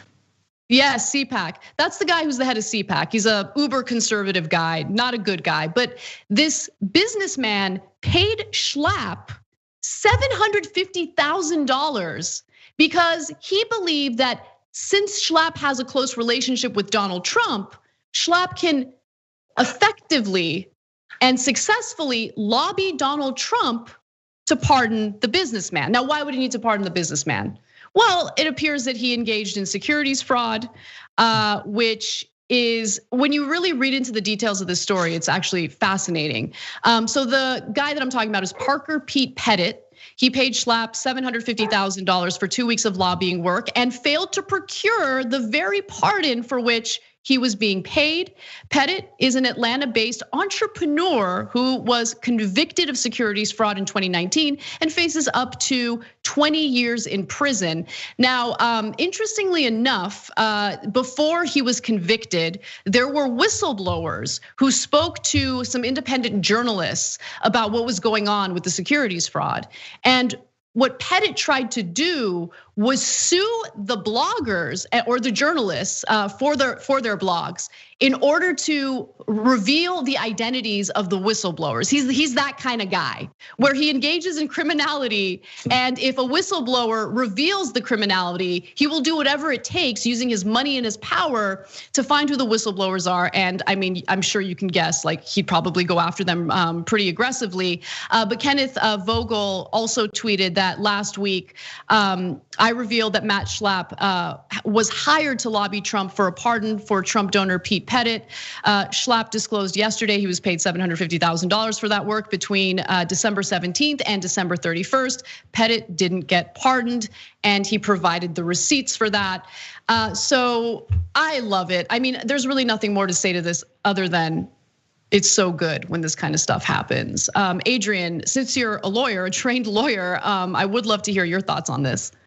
I find this to be very interesting. I understand the whole pardon process and the fact that you do to some extent want to lobby the president in terms of advocating, but kind of, this whole even setup or implication of suggestions of quid pro quo is very problematic. But if anybody was going to do that in exchange for a pardon, it would be Donald Trump without question. The thing is, Donald Trump would be running up against another impeachable offense, as Article 2 of the Constitution says that you can't engage in bribery and escape impeachment. And by virtue of the fact that you'd kind of set up this quid pro quo structuring to try to get a pardon, is something that it would not work to do without almost potentially invalidating the pardon, arguably. But the problem is, of course, there's no precedent for any of this stuff, and it's all open air. But I can tell you, it has the whiff of prosecutors going after it. And so it's wild, the things coming out of this administration, and the fact that, hey, people were incentivized to do all sorts of things because we had a criminal leading our country. Yeah. Yeah, so I think stories like this sort of spectacularly reveal how corrupt the conflation is between our so-called democratic political system and the fact that it's largely bought out by private interests, private corporations, and oligarchs. And that is an issue that is, as we talked about for years, I love the Young Turks for this. That is an issue that is rife within both parties, a duopoly system, right? But when we see such a brazenly corrupt president like Trump, showing that he really has no moral compass whatsoever, these sorts of examples come out in the open. But there are a couple other things that I think are interesting here, just really briefly. One is that this gentleman describes himself as an entrepreneur, which is actually, I think, interesting because entrepreneur has become like the golden goose term these days. I don't know many entrepreneurs who are actual entrepreneurs that can throw out $750,000 for a potential pardon that doesn't go through. But I think it also kind of rests upon this point that we touched on earlier, Anna and Adrian, which is that the solution to these problems is not moderation. It's not what Joe Manchin says. And actually, American people want policies that are pro-worker and pro-people, especially during this pandemic more than ever. And so there could be all sorts of fancy branding. Oh, I'm a moderate. This country is centrist reality. In reality, that is not true. So we have to think about the language and the ways of uniting people around policies that actually benefit them so we can do away with this kind of hideous corruption. And that is really what we're all about, Yeah, no, I totally agree. I mean, I hope no one misunderstands like my, I love the story because it backfired on someone who certainly doesn't deserve a pardon just because he's wealthy and can pay someone off to get a pardon. And so it's so rare to see actual justice play out like in any way, like to know that he wasn't able to be effective and just like paying someone off like feels really good. But you guys are both right, of course, in that this is not how the system should be, right? Like the whole point of presidential pardons is to, give people who have proven themselves to, be good people, somehow miraculously in this insane prison system, they were able to find rehabilitation and they're changed and they want to make their case.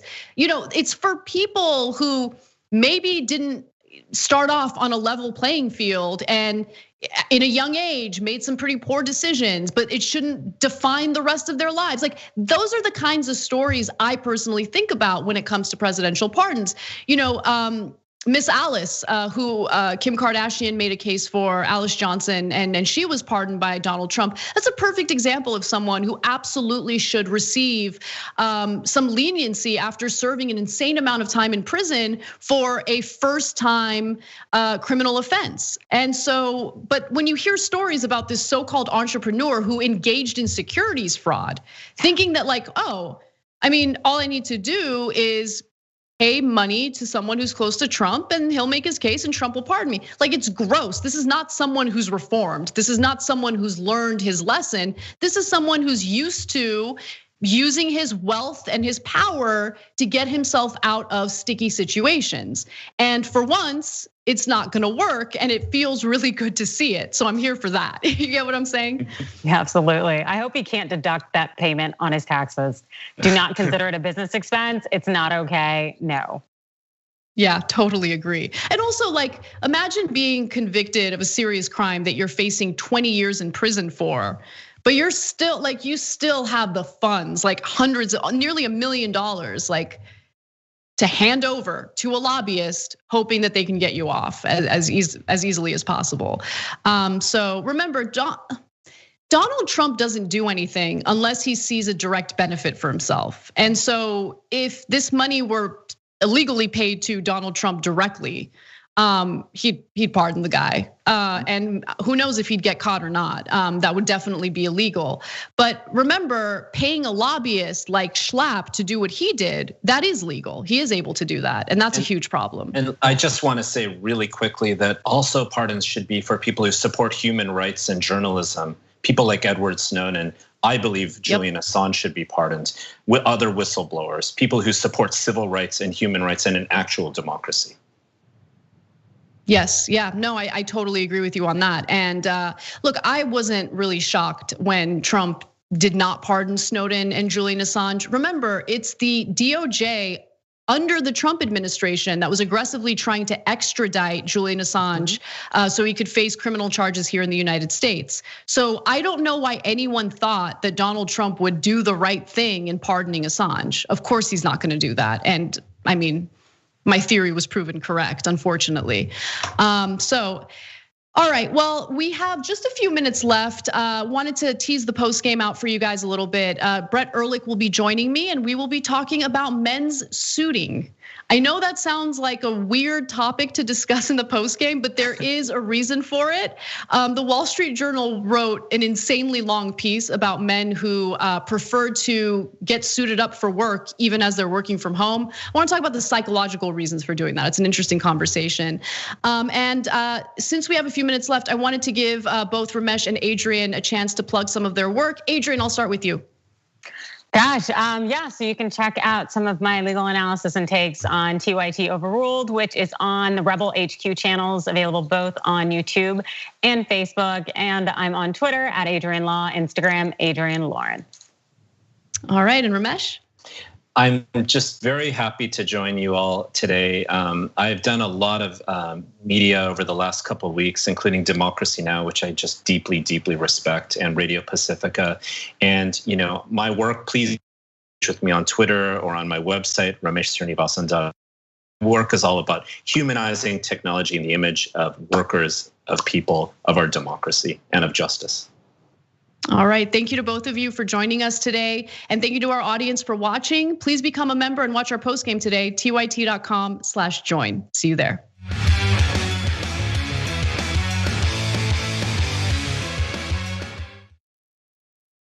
Old school is pitched to me from Jank. It'll just be me, you, Jesus, Ben, and maybe Michael. And we're like, okay, cool. I can do that every week. As you can see, me, Jesus, Ben. When you make the order, it says, don't exceed $20.01. So I'll just order literally anything to get it as close to that as I possibly can. I'm sorry that I ordered $45 worth of food and got an email saying, sir, would you like to rethink that? And what the are you talking about? I was in hell. I was just like, oh my God, the theater's empty, nobody's here. Everyone on screen keeps fucking cursing. Why did I let this happen? And the whole thing looks like it was shot through a glass of milk.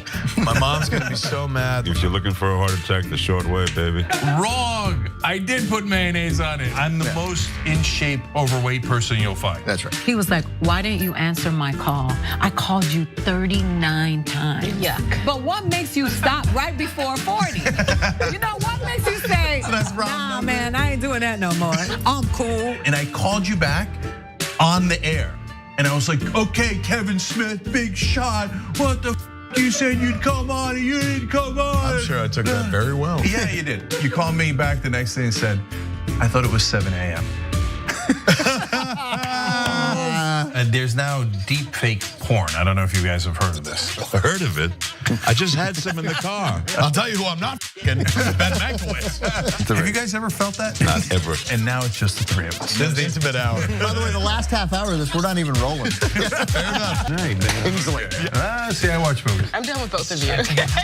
Once Greg starts laughing, I can't stop. And I was just gonna ask you about getting high, snoogans, snoochie boochies. And members, of course, you can get the whole damn thing. tyt.com join and free trial. I'm old school with the old folks. Good. John, come back. Electric cars are awesome, but they aren't the best tool for every job. You can't park them on the edge of the sidewalk while you run into the store for a few things. On top of that, an electric car is just financially out of reach for many people. That's where Zoom electric scooters come in. When I say electric scooter, I'm talking about small motorcycles with space in front of you to put your feet. The Zoom scooter has a range of 60 miles, offers a smooth ride up to 40 miles per hour, and can be charged from any electrical outlet. Start saving on gas while reducing your carbon footprint. To find out more, go to tyt.com/Zoom. Enter the code TYT50 to get an additional discount.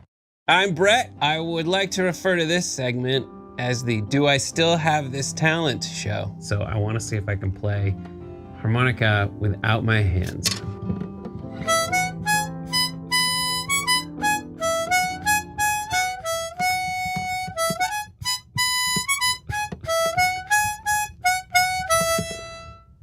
I don't know why I have that. Nothing's gonna be more impressive than that. I can also spin a basketball on my finger. While drinking, I'm gonna spin a basketball on my finger while drinking apple juice. You can do this, dude. It's also flat I don't know if that helps or hurts. And it seems to be somewhat wobbly. Ta-da!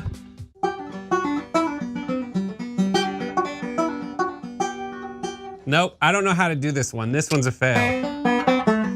Nope. Oh God, I'm so mad.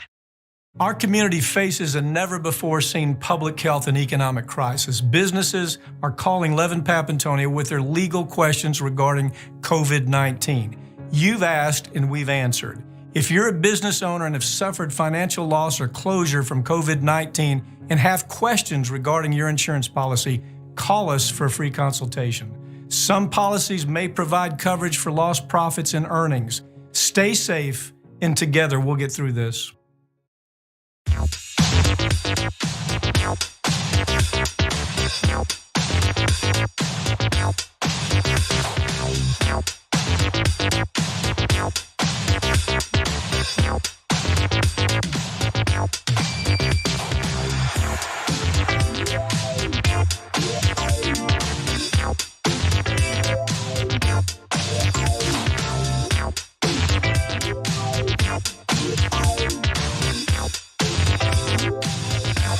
But make no mistake, there will be a trial, and when that trial ends, senators will have to decide if they believe Donald John Trump incited the insurrection against the United States.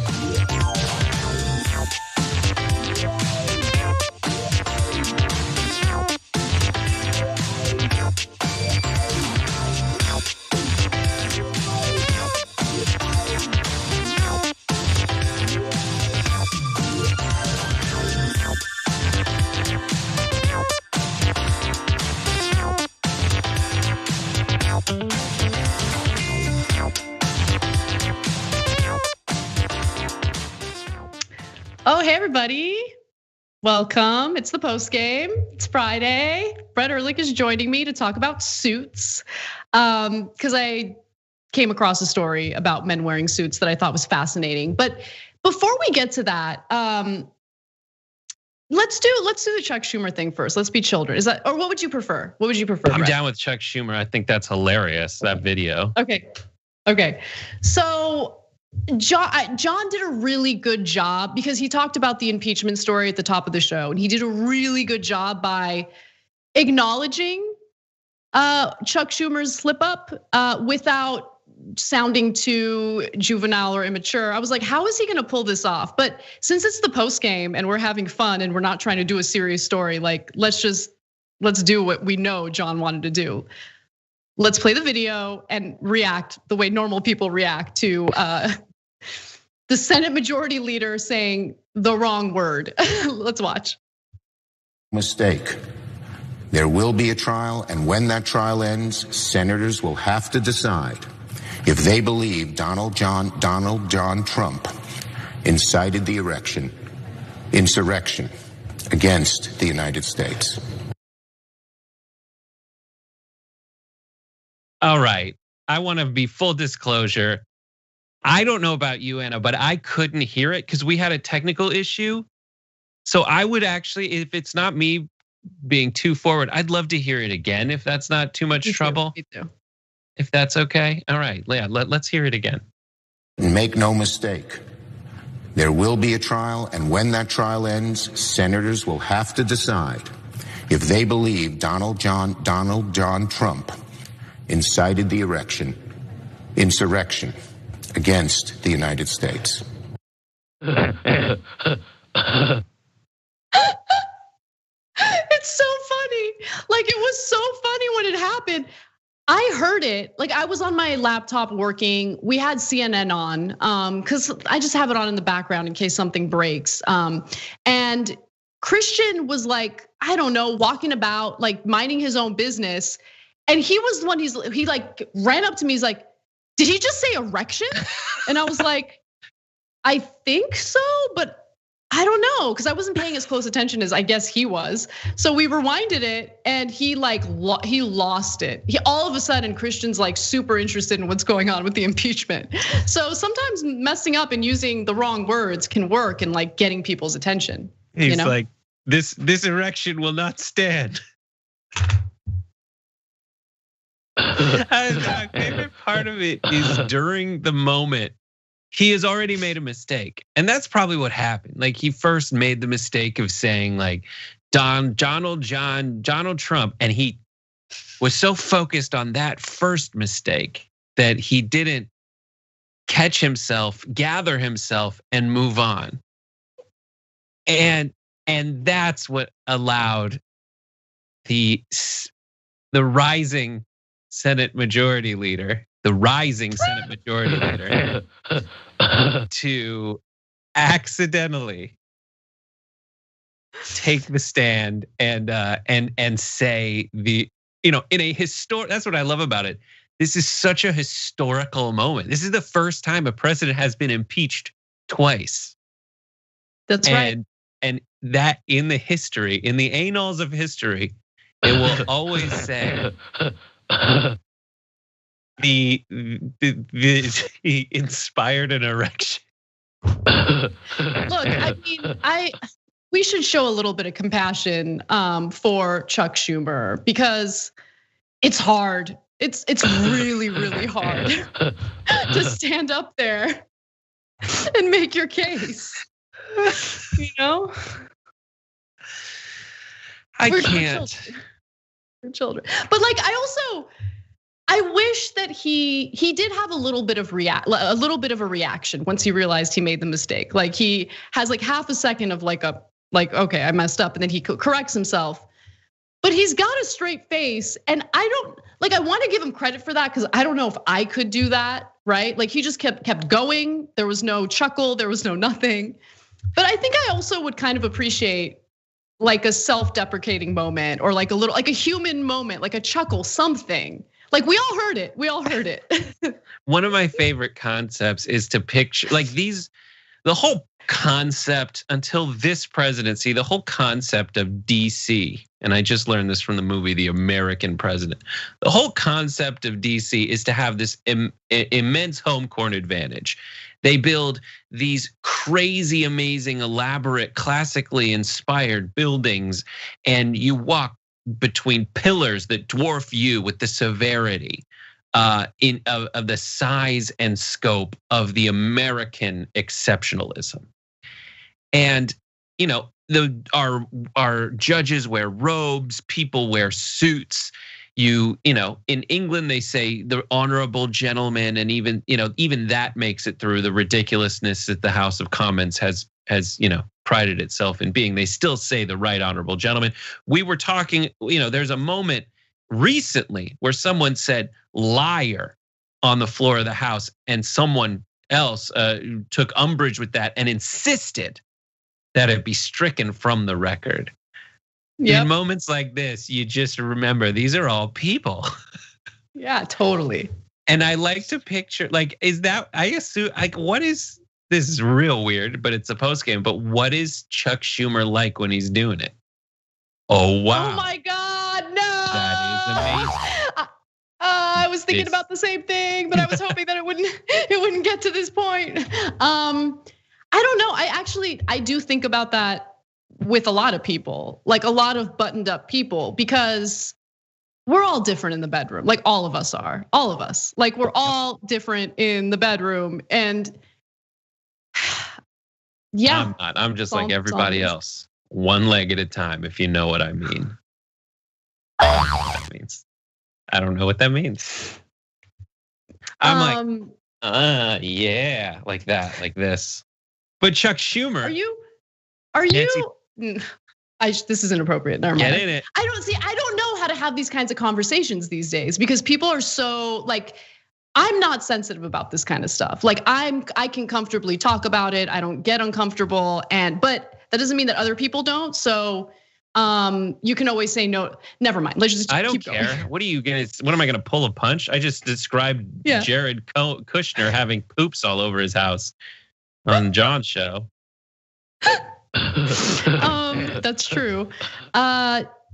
So I feel like with most dudes, there are two different kinds of guys. There are the lovemakers, like the slow and sensual guys.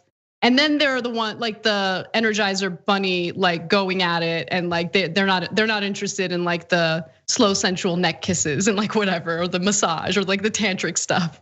Yeah. And like, yeah. So I will say this.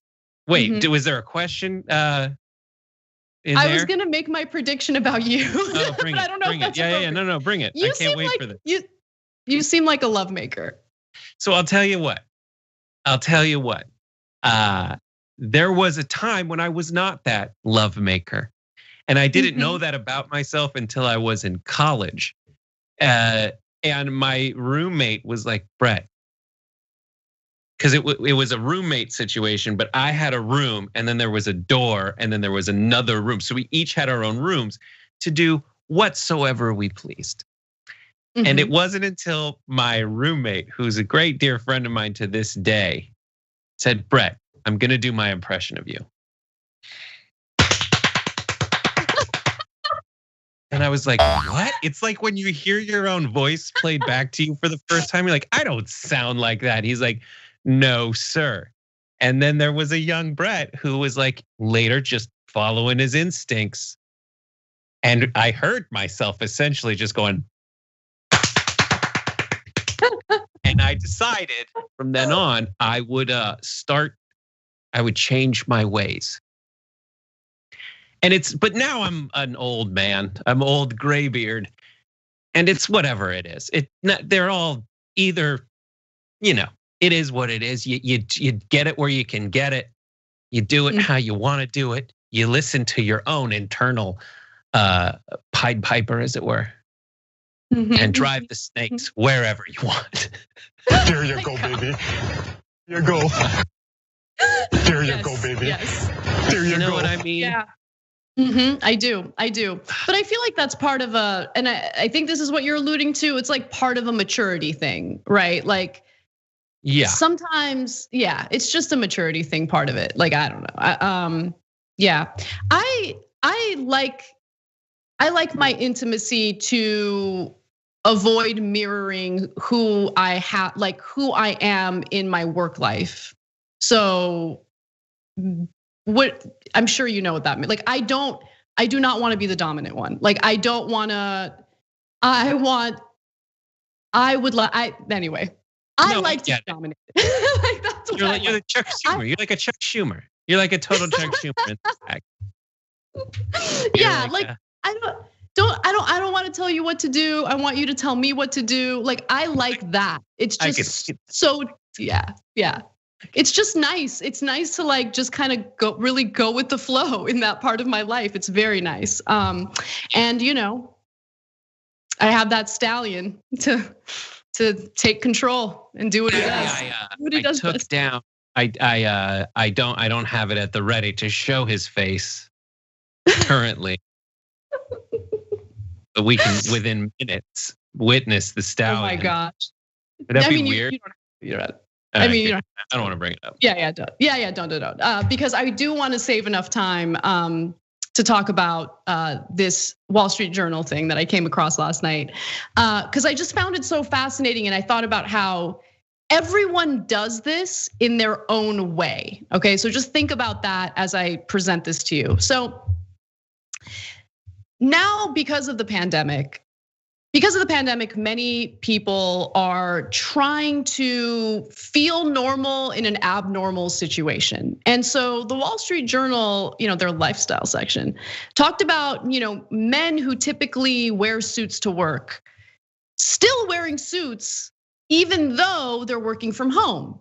And they give different reasons for it, but I really think that at the heart of this, it's just an effort to feel normal.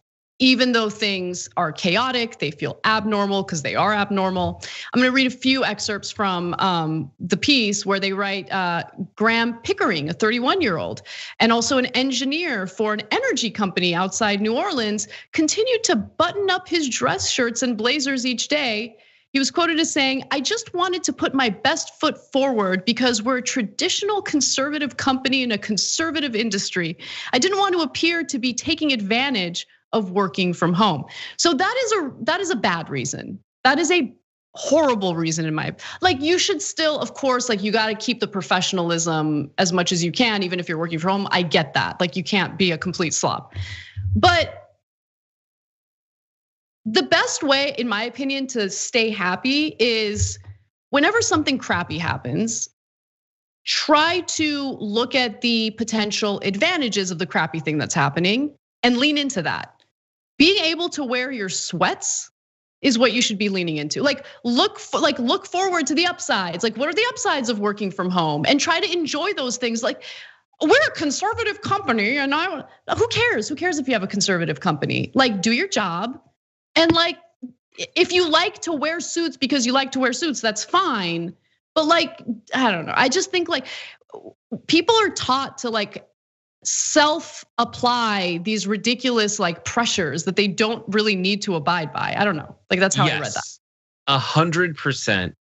There is so much different about the world now that if you end up finding yourself in a company that would rake you over the coals for not putting on a suit because whatever, because we're a professional company, is that a company you really want to work for?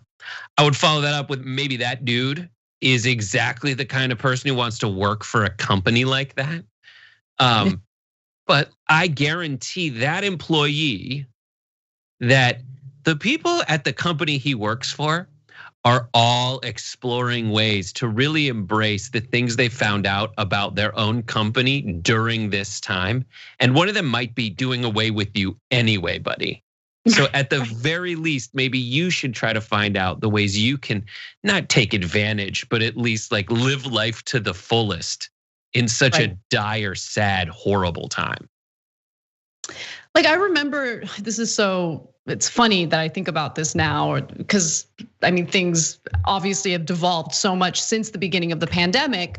But I remember when the pandemic first started, one of the ways that I found a little bit of comfort was by, I don't know why we even did that. I feel like a lot of people like went out and bought a lot of snacks. Did you guys do that? Did you guys buy a lot of snacks? Yeah. Well, I remember stealing a lot of snacks, not stealing from the office, but thinking like, I don't know how long we're gonna be in lockdown. I'm pretty sure I can take like 4 packs of Doritos.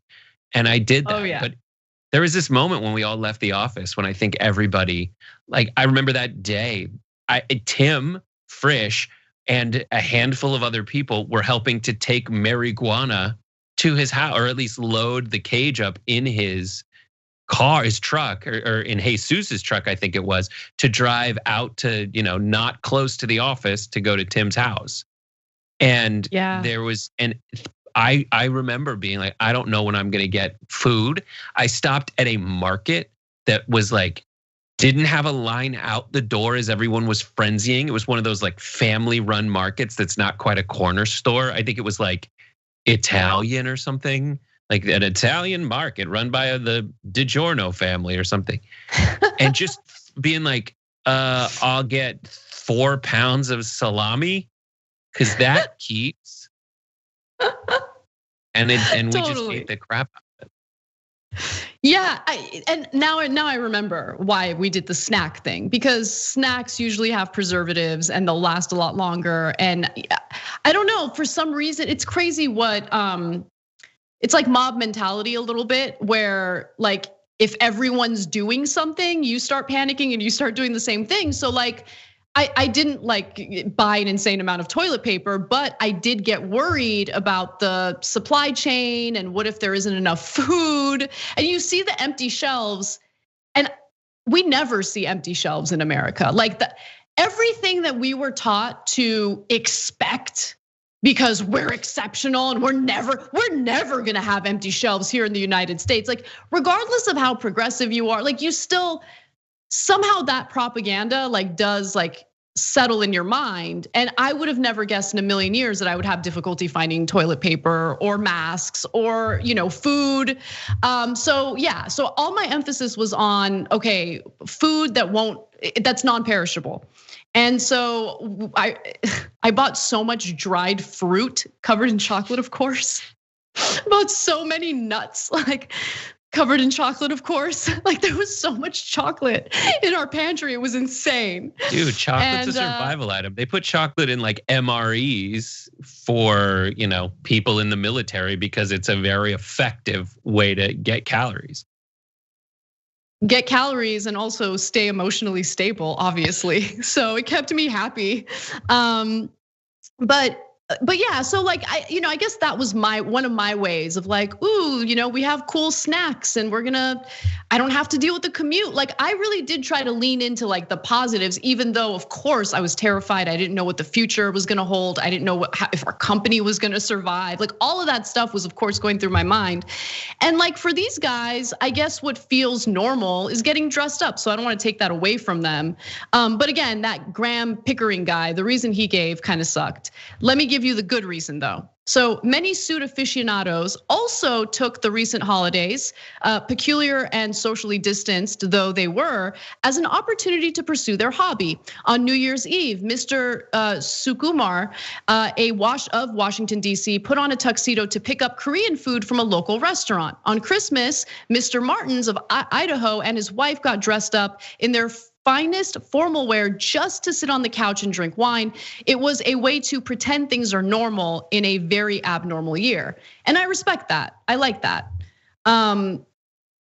If that's what helps you cope, great, do it. Whatever you need to do. That's fine.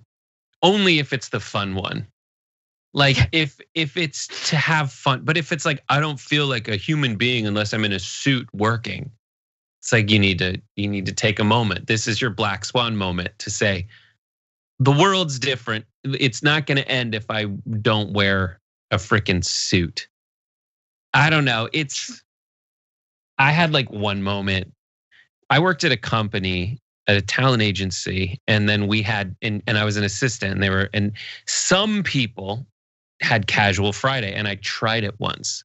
And the head of the company, like the founding partner, board member guy, was like, what are you wearing? And I was like, it's casual Friday. He's like, really? And he's like, come see me after lunch. Because I was going out to lunch and everyone was out there, and he was like, come see me after lunch. I was wearing jeans and nice jeans and a nice button down. And I was with two other guys who were wearing nice jeans and nice buttons downs. And we all three were told to go see him. And they both went home and put suits on and came back to the office to meet with, the board member, like whoever, M. Night Shyamalan's agent at the time. And so there we are. And I remember he saying, there's a certain level of professionalism that we exude here. And he said, I own the company. And I could wear whatever I want. I could come to work in a chicken suit, but I choose not to because of who we are. Oh my God. And it was just like, dude, part of it, maybe he means it. And part of it is just an agent thing where they always mess with you to do like, deal jujitsu to just knock you off your game. But I just remember thinking to myself, like, I never want to be this person who has to wear an outfit to do a job. Now, I'm not going to disrespect you by wearing sweats and socks with flip-flops to a meeting. Of course, I'm not going to do that. But I'm not going to let you run my life by mandating that I fit like a dress code that I think most reasonable people would deem ridiculous. Yeah, totally. And honestly, I think office culture changed. I mean, in recent years, I had a similar experience. For like maybe a month or two, I worked for a financial advisor, couldn't stand it. Like it was such a boring job. I was a receptionist for a financial advisor. And so I was on MySpace all day. That's what I did. But on a Friday, I think it was a Friday. We didn't have casual Fridays, but on a Friday, I just decided like I'm gonna wear black jeans. They weren't like, distressed black jeans. Like it looked like I was just wearing black pants. They were dark black jeans with a nice top. And like I was still going through my Valley Armenian phase, and I'm sure you know what that means as a Valley guy. Like you grew up in the Valley too. Like I was always ridiculously dressed up, like in high school and in my early 20s, like needlessly, constantly wearing heels. I remember the very first concert I went to, which was an Incubus concert. I showed up wearing heels. And my friends were like, what are you doing? You're at a rock concert wearing heels. It's so stupid. But anyway, so it's not like, even though I was wearing the jeans, I still was pretty fancy looking. And I got called into the financial advisor's office and she was like, we don't wear jeans here. It's very unprofessional. And that was when I was like, this place is not for me. I don't like it. It's not, it's boring, I'm sorry, the 0 people who are gonna see me from the waist down at my reception job are gonna be offended. Totally. But at the same time, the one thing that I never really shed was my love for wearing heels. So I usually wear, like, not now, I don't wear heels at home, but when we would go into the office still, I would wear heels more often than not. And it was never for anyone else. It was always for me, always. Like you guys don't ever see my feet. And by the way, if there was ever a possibility that some of you would see my feet, I would do everything possible to prevent that. Just because I see you guys out there. I see you guys out there with those feet pages. She's saving it for her OnlyFans. Exactly. Me, if you want to buy my underwear online, you can right now. $100, and I will send you the worst polka dot underpants. Flouncy panties, I call them. But no, my wife calls them. They're so comfortable. So, but what about you? Like when you dress up for the show, but like when you're, and I guess like when you're not on camera, what is your I'm working outfit? I am in a lavender robe all the time. Like the second the show is over, I'm not even exaggerating. The second the show is over, I take my clothes off and I go back into that lavender colored robe. I'm pretty sure like Christian is less attracted to me because of this. Like he never sees me in anything else. It's the only thing I've actually gotten so addicted to only wearing the robe that now, like I used to wear pajamas to bed. Like I used to think sleeping naked was insane, but this is like a very cozy, warm robe and I get hot at night. And so I end up like trying to go to bed in the robe, then I get hot and I take the robe off. I don't even put my pajamas on. Like I hate clothing now. I've turned into that person where I don't like to wear clothes. So I don't know how I'm gonna like feel going back to work every day where I'm like wearing these tight bodycon dresses and dude. I feel like I'm like wearing a bra. Like I feel like it's suffocating me constantly now. Whereas before I never understood women who are like, nah, I hate wearing a bra, this and that. It's like, why? You don't even notice it's on. Oh, you notice it's on. When you like 23 hours of the day don't wear one and then have to wear one for this, you're just like, so weird. It's such a weird thing because like at the very least, normally when you get dressed to go do something at your job, you're going out of the house, and that probably like taps into some instinct that led the first people to wear clothes. You're like, here is a barrier between me and the elements, which I won't face in my house, but I will face outside. Now it is just this weird, I forget who I was talking to, but like this Ready Player One, like this I forget, like Avatar almost, where you're like, it's only for my little area that I'm doing this to present to the world, but I'm not actually physically doing. That is like, dress up masturbation. Essentially, it's like it's just like so false and strange that you have to do it. And I do it too. Like I guess I'm wearing this. I'm wearing freaking, if my Raiders, sweats down here that I got long time ago. But like, I don't know. Is there any way that you're not? Is there anything that you're not gonna go back to doing when we are able to go back into the world? I think, I don't know. Because I think like the one thing I'm probably never gonna go back to doing is like showing up early to the office to work on the show from the office, because it's just, God, I really, like, I would get distracted in the office, certainly, but I didn't realize how much.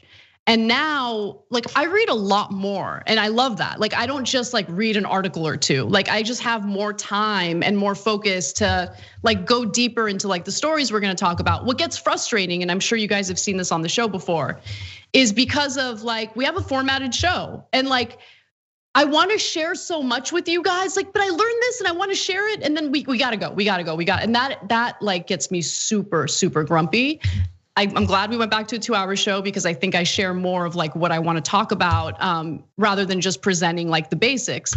But yeah, I think if anything, I'm gonna keep like working on the show as much as possible from home, and then I'll drive in and host. But then there's the downside of not having, look, being able to connect with your colleagues is important, like on a friendship level, like not just on a, yeah, we're colleagues. No, like I miss that connection a lot.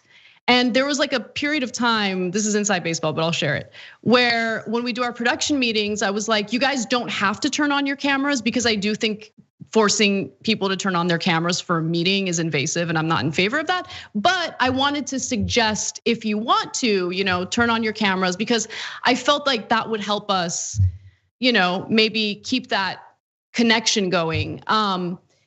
But the tech it just doesn't work with tech the same way. I mean, I still want to do it as much as possible, but it just didn't, it's not the same.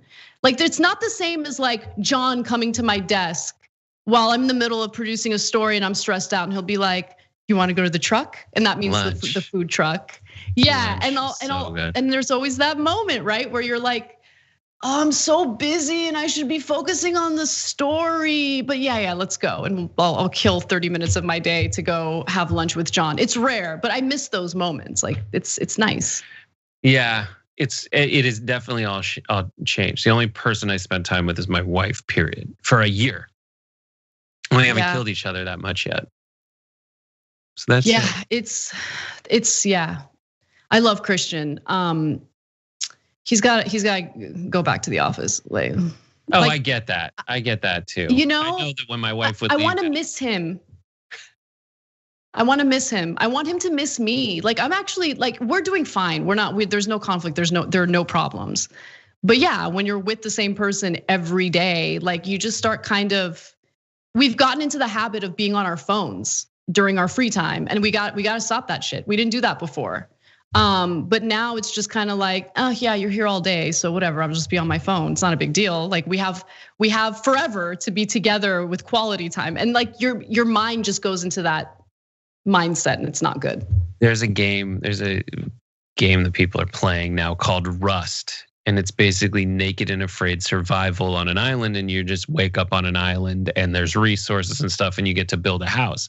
And so wifey and I basically just recreated our survival life here on that island, on Smace Island, for people who watched Common Room. Smace was on, but like we were like, so we're sitting there in like our weird outfits, and she's like, I look basically the same as me. She's a quite stacked black woman and with short hair, and we're just like in that. They just kind of assign you, and we just kind of like, so you want to go get some pumpkins? I gotta cut down some wood, and do you want to build a bed today? It's just like this. It's like you want to go to Whole Foods, and that's it. And it's just so weird. But we're doing pretty damn well, and I do miss just going to like a bar. Yes. That would be awesome. I miss sitting at a bar. Can't believe I'm saying this, but I miss like the random conversations that happen with strangers at the bar. That's like the best time to talk to me if you're a stranger, because like we're drinking, I'm feeling real open, Yep. That's how it goes. Anyway. All right. Well, that was a lengthy post game. Thank you, Brett. Thank you. That was fun. And Common Room is next, right? Common Room's coming up at 6 Pacific, 9 Eastern time. We got, oh, good. I don't have to remember. It's me, Brett Ehrlich. No, Brett Ehrlich, Adiana Vega, John Iadarola, Avelina Sabrina. We got some great questions. Probably maybe the best question I've ever seen on Ask Reddit, which I just raid for all the questions on Common Room. Probably the best question I've ever heard. So everybody come back for that. And it's awesome. Love it. All right, guys, thank you for watching. And make sure you check out Common Room, and we'll see you next week.